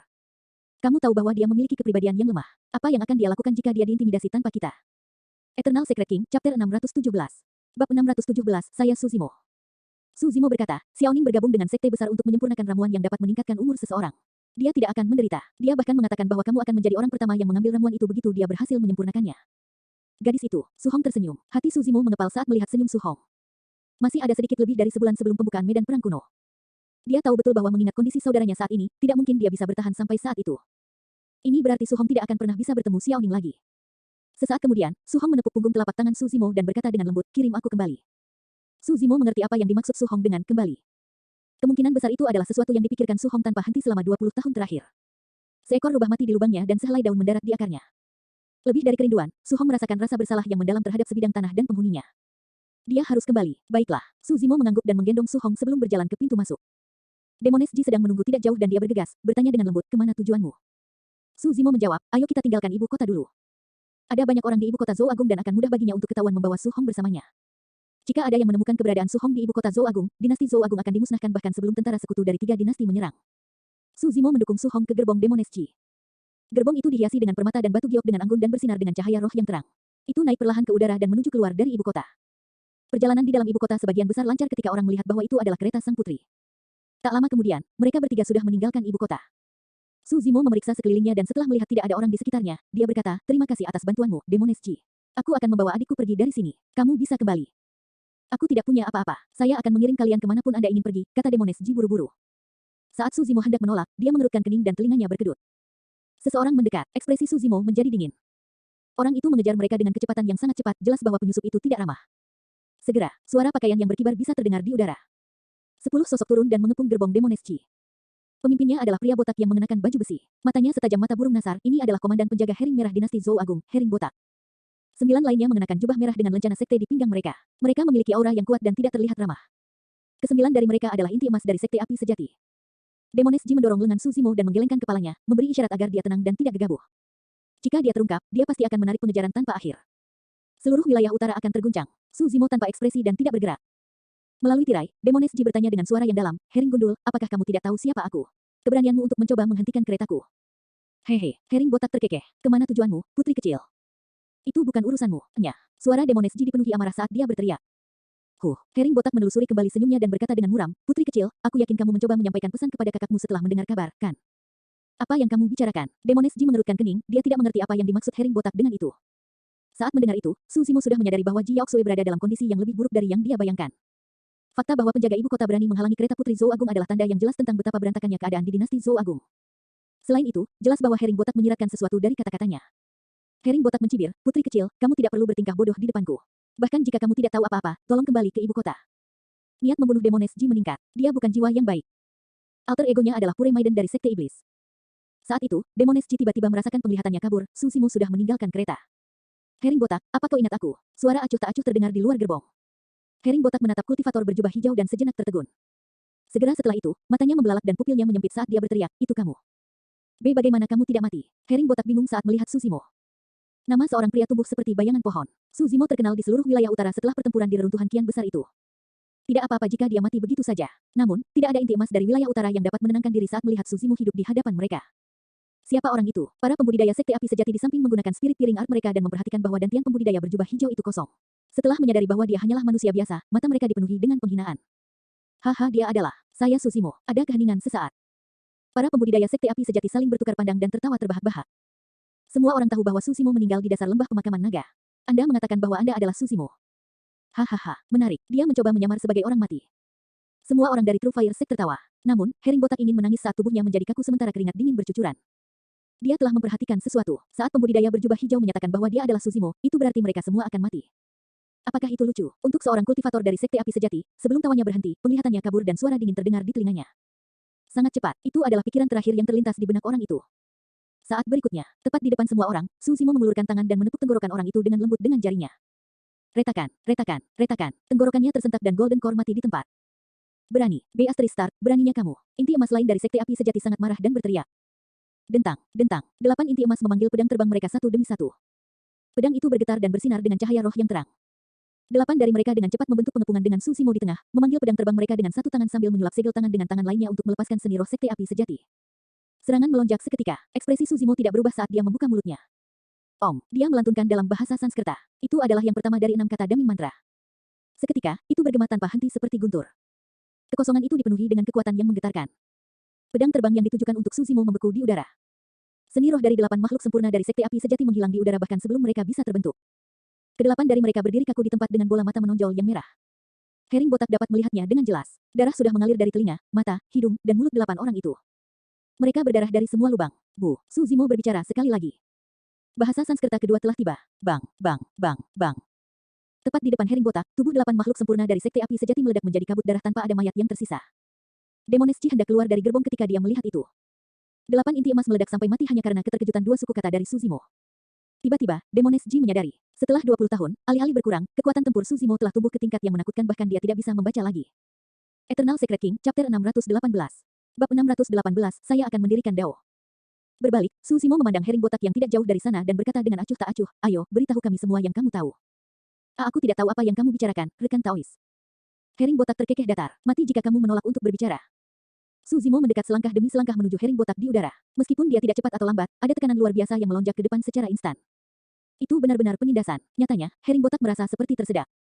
Lengannya sedikit gemetar dan ekspresi ketakutan melintas di matanya sebelum berubah menjadi kegilaan. Dengan ekspresi mengancam, Hering Botak menggeram, aku bisa memberitahumu segalanya tapi kamu harus berjanji untuk membiarkanku hidup. Kamu tidak memenuhi syarat untuk membicarakan persyaratan denganku. Su Zimo memasang ekspresi sedingin es saat dia tiba di depan Hering Botak. Dia mencengkeram tenggorokan yang terakhir dan tepat ketika dia akan mengerahkan kekuatan, aroma harum tercium. Serahkan padaku, Zimo. Tangan halus Demones Ji menyentuh pergelangan tangan Su Zimo. Su Zimo melepaskan cengkeramannya. Sesampainya di depan Hering Botak, Demones Ji tersenyum menawan dengan riak di matanya saat dia bertanya dengan lembut, mengapa kamu menghalangi jalanku, komandan yang hebat? Hering Botak benar-benar terpana dan kehilangan pandangan, seolah-olah dia telah kehilangan jiwanya. Pangeran kedua dan keempat bersiap untuk menulis surat bersama untuk menyingkirkan putri ketiga dan merekomendasikan pangeran pertama untuk naik tahta. Pangeran pertama adalah yang tertua dan harus mewarisi tahta secara teori. Putri ketiga tidak berhak mengambil tahta dan lebih jauh lagi, dia seorang wanita. Apa yang salah dengan dia menjadi seorang wanita? Demones Ji mengangkat alisnya dan bertanya dengan dingin, tidak bisakah wanita naik tahta? Adikku di luar sana berperang melawan musuh kita, namun, kamu bajingan tercela yang licik dalam kegelapan di sini. Aku pikir kalian semua ingin mati. Sebelum dia menyelesaikan kalimatnya, Demones Ji telah menyerempet jarinya dengan lembut di tenggorokan Bal Hering. Garis merah tipis muncul, mata Hering botak membelalak dan dia berangsur-angsur terbangun dari pingsannya. Dia mencengkeram tenggorokannya dengan kedua tangan dan kakinya mengayun-ayun tetapi dia tidak bisa menghentikan darah segar yang keluar. Guyuran, guyuran. Akhirnya, tatapan Hering botak meredup dan dia jatuh, mati di tempat. Aku ingin kamu keluar untuk urusan ibu kota. Su Zimo berkata dengan muram, mengingat identitas dan kemampuanmu, kamu akan dapat menekan masalah ini. Ya, jangan khawatir, Demones Ji mengangguk. Su Zimo kembali ke gerbong dan membantu Su Hong keluar sebelum mengangguk ke arah Demones Ji. Aku akan pergi sekarang. Sebelum kata-katanya selesai, Su Zimo telah melesat ke kejauhan dengan kecepatan yang sangat mengerikan. Dalam sekejap mata, dia sudah berada di cakrawala. Kemana kamu pergi? Demones Ji berteriak dari belakang. Tidak ada jawaban untuk waktu yang lama. Meskipun Demones Ji ingin mengejarnya, dia tahu bahwa pada saat ini, ibu kota Zhou Agung lebih membutuhkannya. Koma. Seekor burung raksasa terbang di atas langit negeri Yan. Burung itu bersisik dan dibakar dengan nyala api tipis di tubuhnya. Matanya tajam saat mengamati sekelilingnya dengan sayap yang lebarnya ratusan kaki terbentang. Itu adalah binatang sisa kuno, burung api ungu. Hal yang paling mengejutkan adalah bahwa Purple Flame Bird sepertinya sedang menarik kereta yang terlihat biasa saja. Berdampingan, dua orang duduk di dalam gerbong, yang satu adalah seorang sarjana yang halus dan yang lainnya adalah seorang lelaki tua yang lemah dengan rambut putih. Keduanya adalah Su Zimo dan Su Hong yang bergegas kembali ke negeri Yan. Su Zimo menangkap sisa binatang purba di sepanjang jalan dan menggunakannya untuk menarik kereta sementara, menyelamatkan mereka dari sedikit masalah. Keduanya melintasi 13 kota di negara Yan yang dibantai oleh Glass Palace. Bahkan sampai sekarang, mayat-mayat yang tertinggal bisa terlihat menumpuk di pegunungan. Noda darah di dinding sudah menjadi hitam setelah menahan cuaca selama bertahun-tahun. Dengan setiap kota yang mereka lewati, Su Hong akan berhenti untuk berlutut di depan kota, memberi hormat kepada mayat yang layu. Kota terakhir, ini adalah ibu kota negara Yan di masa lalu. Setelah 20 tahun, kemewahan masa lalu sudah lama hilang. Semua kenalan mereka di masa lalu juga sudah tua. Paman Zeng, Liu Yu, Yu Chihuo, Song Qi dan bahkan kavaleri lapis baja hitam di masa lalu terkubur di bawah reruntuhan. Mereka telah kembali ke bumi. Aku seharusnya berada di sini bersama kalian 20 tahun yang lalu. Saudaraku, aku telah kembali. Saat dia berdiri di sebidang tanah yang dikenalnya itu, air mata Su Hong mengalir di wajahnya karena dia tidak bisa mengatasi kesedihannya. Su Zimo sepertinya bisa memvisualisasikan adegan pembantaian yang terjadi saat Glass Palace turun. Melawan pembudidaya, manusia tidak berdaya dan hidup mereka semurah bilah rumput. Menundukkan kepalanya, Su Zimo memasang ekspresi kaku. Selama beberapa hari terakhir perjalanan mereka, dia telah menyaksikan terlalu banyak mayat di sepanjang jalan. Pembantaian, kekerasan, kelaparan, kemiskinan, pemerkosaan, perampasan, pembunuhan, kanibalisme. Setiap bagian dari struktur dihancurkan. Kehidupan manusia bahkan lebih murah daripada semut. Pemandangan di hadapannya tidak berbeda dengan apa yang digambarkan neraka dalam agama Buddha. Saat api peperangan berkobar, yang paling tak berdaya dan menyedihkan adalah manusia dunia yang tidak memiliki akar roh dan tidak bisa berkultivasi. Melalui manusia itu, Su Zimo melihat sekilas tentang dirinya sendiri. Dia awalnya adalah salah satu orang paling biasa. Jika bukan karena Dai Yue, dia mungkin salah satu mayat yang mereka temui di sepanjang jalan. Jika Su Zimo ikut campur, dia mungkin bisa menyelamatkan 1, 2 atau bahkan 100 orang, tapi dia tidak akan bisa menyelamatkan semua orang. Nyatanya, dia bahkan tidak bisa menyelamatkan kerabatnya sendiri. Dia hanya bisa menyaksikan Su Hong mendekati akhir masa hidupnya. Sepanjang jalan, Su Zimo memikirkan satu pertanyaan. Bahkan jika dia bisa keluar 10 tahun yang lalu, apa bedanya? Apakah dia bisa menyelamatkan Su Hong? Lagi pula, Su Hong adalah manusia yang umurnya akan habis 20, 30 atau bahkan 40 tahun kemudian, mereka berdua harus menghadapi perpisahan abadi apapun yang terjadi. Bahkan jika dia tidak menyinggung istana kaca, apakah masa akan lolos dari bencana seperti itu? Manusia masih yang pertama menderita api perang. Melawan pembudidaya, manusia tidak memiliki kendali atas nasib mereka sendiri. Penggarap bisa menginjak-injak martabat manusia sesuka mereka. Tidak peduli bagaimana manusia berjuang, tidak ada yang berubah. Jika bukan karena Dai Yue, Su Zimo mungkin telah dibunuh oleh Zhou Dingyun ketika dia kembali dari kultivasi di masa lalu. Dia adalah orang yang beruntung. Dai Yue telah mengubah nasibnya untuknya. Namun, siapa yang bisa mengubah nasib Su Hong? Siapa yang bisa mengubah nasib semua makhluk hidup di dunia? Apakah manusia yang tidak memiliki akar roh dan tidak dapat berkultivasi dikutuk menjadi korban perang? Apakah itu dimaksudkan untuk menjadi makanan binatang iblis dan mayat untuk diinjak-injak oleh para pembudidaya? Su Zimo bukanlah orang suci. Dia tidak pernah berpikir untuk membawa keselamatan bagi makhluk hidup di dunia seorang diri. Dia hanya ingin membantu kerabatnya bertahan hidup. Semua yang dia inginkan, atau mungkin, semua manusia di dunia, harus memiliki kesempatan melawan takdir mereka. Saya ingin mendirikan Dao. Tiba-tiba, Su Zimo mengangkat kepalanya dan mengepalkan tinjunya. Cahaya yang belum pernah terjadi sebelumnya bersinar di matanya saat dia berkata perlahan dengan nada pantang menyerah dan tegas. Saya ingin membebaskan belenggu takdir yang mengikat setiap makhluk hidup di dunia. Jadi bagaimana jika seseorang tidak memiliki akar roh? Aku akan mengubah nasib semua makhluk hidup. Aku akan membiarkan semua kehidupan di dunia ini memiliki kemampuan untuk berkultivasi dan menjadi abadi. Suaranya bergema di langit dan bergema dengan getaran yang memekakkan telinga. Ledakan. Tepat setelah dia berbicara, langit yang awalnya cerah menggelegar dengan guntur. Aura gemetar menyelimuti ke bawah dengan kekuatan ilahi yang tak terbendung, seolah-olah dia telah menyinggung para dewa di atas. Pada saat yang sama, semua patriark yang mengasingkan diri di berbagai tempat rahasia di seluruh daratan Tianhuang tersentak bangun, menatap cakrawala dengan keterkejutan di wajah mereka. Istana teka-teki. Seorang lelaki tua yang mengenakan mahkota Konfusius merasakan sesuatu dan meramal dengan jarinya. Dia terkejut dan berkomentar, seseorang baru saja membuat sumpah besar yang mengejutkan bahkan cakrawala. Eternal Secret King, Chapter 619. Bab 619, Keheningan Penuh. Seberapa sulit bagi seseorang untuk mendirikan Dao? Sepanjang sejarah, telah terjadi badai yang tak terhitung jumlahnya, namun, satu-satunya Tao yang diwariskan pada umat manusia adalah Tao yang abadi, Buddha, dan Iblis. Seberapa sulit bagi seseorang untuk mengubah nasib semua makhluk hidup? Bahkan dengan cara Dai Yue, dia hanya bisa mengubah nasib Su Zimo sendirian dengan bantuan benda suci seperti bunga saraca. Orang lain bahkan tidak berani memimpikannya sesuatu seperti itu. Sebelumnya, tujuan terbesar dalam kultivasi Su Zimo adalah pergi ke dunia lain dan mengikuti jejak Dai Yue. Dan lagi, senja Su Hong dan pemandangan neraka di negeri yang telah memberinya pemicu yang luar biasa. Itu semacam ketidakberdayaan yang menimbulkan kemarahan di hati Su Zimo. Apakah itu takdir Su Hong? Apakah itu nasib makhluk hidup? Mengapa saya ingin mendirikan Dao? Su Zimo telah membuat sumpah yang bagus. Dao itu abadi dan memiliki warisan abadi. Ada banyak legenda tentangnya di generasi selanjutnya. Namun, jarang bagi mereka untuk membayangkan bahwa nasib semua makhluk hidup akan mulai berubah langsung dari kota kuno yang bobrok ini dengan seorang lelaki tua lajang di tahun-tahun senja sebagai saksinya. Saat ini mendekati akhir musim gugur dan cuaca berubah menjadi sangat dingin. Su Hong berdiri dalam embusan angin dingin dan tubuhnya yang lemah sedikit bergoyang. Namun, dia tidak punya niat untuk pergi. Akhirnya, Su Hong berbalik saat malam tiba. Ayo pergi. Saat Su Hong berbalik, Su Zimo menemukan bahwa kakak laki-lakinya tampaknya telah menua dalam semalam. Mata kabur itu tidak lagi memiliki fluktuasi di dalamnya. Mereka masih seperti sumur kuno. Selama 20 tahun terakhir, lelaki tua itu telah menunggu setiap saat untuk hari ini tiba. Saat ini, dia tidak lagi menyesal. Su Zimo mendukung Su Hong ke gerbong dan mereka melanjutkan perjalanan. Mereka menuju kota Pingyang. Itu adalah perhentian terakhir mereka. Itu juga perhentian terakhir hidup Su Hong. Meskipun mereka berdua tetap berada di kereta, mereka mendengar cukup banyak berita di sepanjang jalan. Dalam 2 tahun terakhir, Permaisuri Zhou Agung memimpin pasukan secara pribadi untuk mempertahankan perbatasan. Dia menyusun strategi dan berhasil bertahan melawan serangan tentara sekutu dari 3 dinasti berkali-kali dengan keunggulan medan. Namun, seiring berjalannya waktu, situasi menjadi semakin sulit baginya. Sebulan yang lalu, Permaisuri Zhou Agung terluka dan hampir mati. Lebih dari 500 km di sekitar perbatasan jatuh dalam kekalahan. Kekuatan tentara sekutu tak terbendung dan mereka menyusup dengan paksa ke utara. Sama seperti itu, mereka mengambil alih cukup banyak negara bawahan di dalam wilayah Zhou Agung. Tentara pembudidaya Zhou Agung melarikan diri sambil melindungi Permaisuri Zhou Agung sepanjang jalan. Mereka dipaksa kembali ke utara pegunungan Changlang dan kota Changlang, hampir dipaksa untuk menyerahkan negara yang juga. Situasi Great Zhou sangat berbahaya sekarang. Kota Pingyang. Setelah kembali, Su Zimo melepaskan burung api ungu. Dia menyingkirkan kereta dan mendukung Su Hong ke tanah. Daun musim gugur berguguran dan tempat itu kacau balau. Jalan-jalan kota Pingyang sepi. Meskipun saat itu siang hari, tidak banyak orang di jalanan dan pintu di kedua sisi juga tertutup rapat. Tak lama kemudian, tentara sekutu dari 3 dinasti akan melintasi pegunungan Changlang dan menyerbu tempat ini. Tidak banyak orang yang tersisa di kota Pingyang sekarang, mereka kebanyakan tua, lemah, wanita, anak-anak atau orang yang sangat sentimental terhadap tempat itu. Su Zimo mendukung Su Hong kembali ke rumahnya. Mendorong pintu terbuka untuk masuk, pohon bunga persik masih ada. Semuanya sama seperti sebelumnya. Su Hong berkata, ayo tetap di luar, melihat ke langit dan dunia sampai akhir. Baiklah, Su Zimo kembali ke kamarnya dan memindahkan bangku keluar. Dia membantu Su Hong bersandar di atasnya sebelum mengambil beberapa selimut untuk menutupi yang terakhir. Dia menuju ke halaman belakang dan mengambil beberapa batu bata dan lumpur. Tak lama kemudian, dia memasang 2 tungku kecil di halaman di samping Su Hong dan menyalakan beberapa kayu bakar. Bahkan setelah bertahun-tahun, keahliannya dalam melakukannya tidak berkarat. Su Zimo duduk di samping dan menatap api tungku yang menyala dengan bingung. Lama kemudian, Su Hong tiba-tiba berkata, Zimo, aku sudah menjadi seseorang yang akan mati. Jangan tinggal di sini untuk menemaniku, teruskan. Su Zimo menunduk dan tidak berbicara. Su Hong berkata, Nona Ji terluka dan aku tahu kamu khawatir. Dia pasti tidak dalam kondisi yang baik sekarang. Pergi lihat dan bantu dia.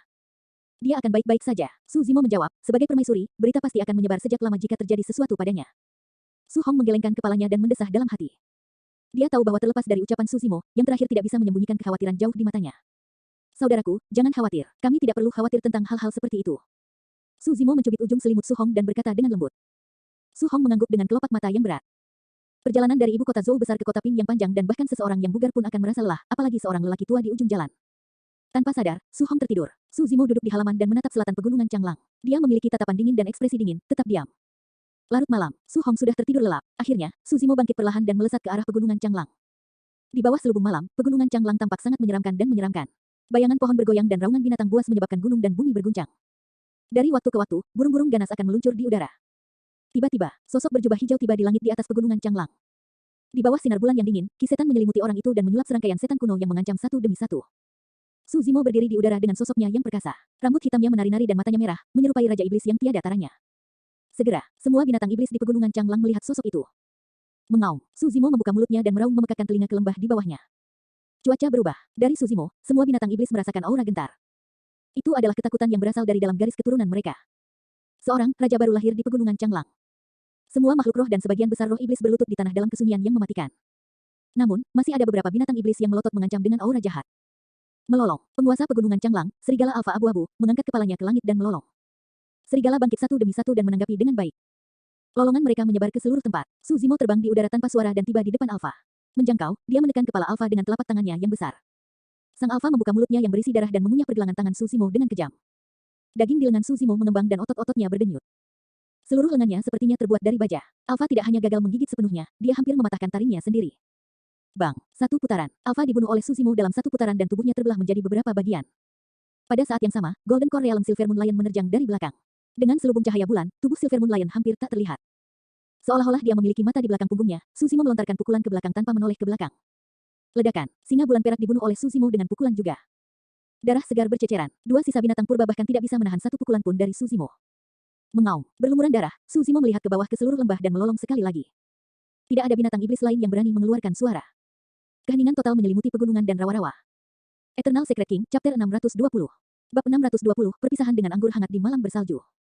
Untuk periode selanjutnya, Su Zimo berperilaku seperti manusia, menemani Su Hong setiap hari, menghabiskan hari-harinya memotong kayu bakar, memasak dan mengobrol. Dia akan menemani Su Hong sampai ke ujung jalan. Su Zimo menceritakan pengalamannya selama bertahun-tahun. Dia mulai dari lebih dari 20 tahun yang lalu, malam ketika dia mulai berkultivasi di bawah pohon bunga persik ini. Dia berbicara tentang Dai Yue, Xiaoning, Ji Yaoxue, Ethereal Peak. Dia menceritakan setiap bagian secara detail tanpa menyembunyikan apapun. Su Hong belum pernah mendengar hal seperti itu dan semuanya sangat segar baginya. Saat dia bersemangat, tingkat energinya juga akan naik. Tentu saja, seiring berjalannya waktu dan cuaca menjadi lebih dingin, kesehatan Su Hong menurun dan waktu yang dihabiskannya untuk bangun juga berkurang. Sebaliknya, dia tidur untuk waktu yang lama. Bahkan, dia memberitahu Su Zimo dengan cara yang tampaknya bercanda, siapa yang tahu jika suatu hari aku akan tertidur seperti itu dan tidak pernah bangun lagi. Su Zimo tidak menjawab karena hatinya terasa sakit. Ketika Su Hong sudah bangun, Su Zimo tidak tahan untuk pergi. Dia tahu bahwa setiap menit yang dihabiskan di antara mereka adalah 1 menit yang tersisa. Setiap kalimat yang dia ucapkan adalah kalimat yang lebih sedikit untuk mereka yang tersisa. Dia hanya akan pergi setelah Su Hong tertidur. Setelah meninggalkan mansion, Su Zimo akan bergerak di sekitar kota Ping yang ke arah yang tidak pasti, sesekali berhenti untuk merenung dalam waktu yang lama. Dia berjalan sangat lambat, seolah-olah dia berjalan dengan santai. Namun, jika ada kultivator tajam yang lewat, mereka akan dapat melihat bahwa ada aliran ki roh yang bocor dari ujung jari Su Zimo. Itu seperti belati tajam yang mengukir sesuatu di tanah. Bekas luka misterius akan muncul di tanah di belakangnya satu demi satu, tampak seperti pola rahasia. Hanya angin dingin yang diperlukan untuk menutupi bekas luka dengan debu. Saat dia merasakan Su Hong sudah bangun, Su Zimo akan kembali ke mansion untuk melanjutkan mengobrol dengan kakaknya. Hanya saat Su Hong tertidur, dia akan pergi lagi. Hari demi hari, dia mengulangi siklus itu. Sepertinya tidak ada yang berubah. Namun, Su Zimo dapat dengan jelas merasakan kesehatan Su Hong yang memburuk. Umurnya telah berakhir dan dia sudah mendekati batasnya. Hari ini, setelah Su Hong tertidur sekali lagi, Su Zimo meninggalkan mansion dan mengeluarkan serangkaian bendera tua dari tas penyimpanannya. Total ada 49. Tiang bendera terbuat dari kayu tetapi tidak ada tanda-tanda korosi. Bendera itu terbuat dari kulit binatang yang tidak diketahui dan memiliki pola yang misterius dan rumit. Pandangan sekilas sudah cukup untuk membingungkan siapapun, seolah-olah jiwa mereka ditarik masuk. Su Zimo terbang di udara. Kemanapun dia lewat, dia akan memeriksa untuk waktu yang lama sebelum melemparkan bendera. Tiang bendera akan meluncur tepat ke tanah sebelum menghilang setelah cahaya misterius. Satu setelah lainnya, pada saat dia melemparkan semua 49 bendera ke tanah, dia sudah mengelilingi kota Ping yang satu putaran dan tampak lelah dengan keringat di dahinya. Tindakannya mengibarkan bendera terlihat sederhana tetapi itu sangat merugikan mentalnya. Tiba-tiba, jantung Su Zimo berdetak kencang dan dia segera kembali ke mansion. Su Hong sudah terbangun sekarang. Hari ini, dia terlihat dalam kondisi yang jauh lebih baik. Namun, hati Su Zimo sakit. Dia jelas bahwa ini adalah tanda jeda terakhir dari kejernihan sebelum akhir. Su Hong tersenyum lembut. Zimo, bantu aku memanaskan sebotol anggur untuk menghangatkan tubuhku. Baiklah, Su Zimo datang ke samping Su Hong dan menyalakan tungku untuk merebus air. Ada sebotol anggur di air mendidih. Su Hong berkata, Zimo, hal-hal yang telah Anda ceritakan tentang kultivasi keabadian Anda dalam periode waktu ini benar-benar misterius, luar biasa, dan menginspirasi. Adalah baik jika Anda ingin mendirikan Dao dan membantu semua orang menjadi yang terbaik semampu mereka. Namun, saya juga dapat mengatakan bahwa sesuatu seperti pembentukan Dao bahkan lebih sulit daripada naik ke langit. Itu benar, Su Zimo mengangguk. Untuk membangun Dao yang tidak seperti keabadian, Buddha dan iblis Dao sedemikian rupa sehingga masa tanpa akar roh dapat mengolah, itu adalah sesuatu yang bahkan tidak dapat dicapai oleh kaisar primordial, apalagi hanya inti emas seperti Su Zimo. Jalan Dao tidak ada habisnya dan masa depan tidak diketahui. Tidak ada yang bisa membantunya. Saat dia memutuskan untuk mendirikan Dao, Su Zimo ditakdirkan sendirian. Tapi tentu saja, kelompok hanya dimaksudkan untuk domba, semua binatang buas berjalan sendirian. Su Hong menyatakan dengan keras, keberanian macam apa yang dibutuhkan untuk ingin mengubah nasib semua makhluk hidup di dunia. Zimo, apakah kamu berhasil atau tidak, aku pasti akan bangga padamu. Segera setelah itu, Su Hong tampak agak sedih dan mendesah pelan. Sayang sekali aku tidak bisa menyaksikan momen itu. Juga, saat aku tidak ada, kamu harus hidup dengan baik bersama Xiaoning. Kakak, Su Zimo merasakan hidungnya tersumbat saat dia tersedak dan tidak dapat berbicara. Su Hong melambai dan menunjuk ke tungku kecil di samping. Tuang aku semangkuk anggur. Aroma samar tercium dari botol anggur yang ada di dalam air mendidih. Anggur sudah dihangatkan. Su Zimo menekan kesedihan di hatinya dan menuangkan semangkuk anggur untuk Su Hong. Setelah dia menerimanya, Su Hong menatap anggur harum di dalam mangkuk dengan tatapan bingung. Dalam sekejap, seorang pemuda ramah tamah dengan pakaian indah tampak terpantul di permukaan air. Dia mengangkat tombaknya dan memimpin kavaleri lapis baja berat ke dalam perang, mendominasi medan perang.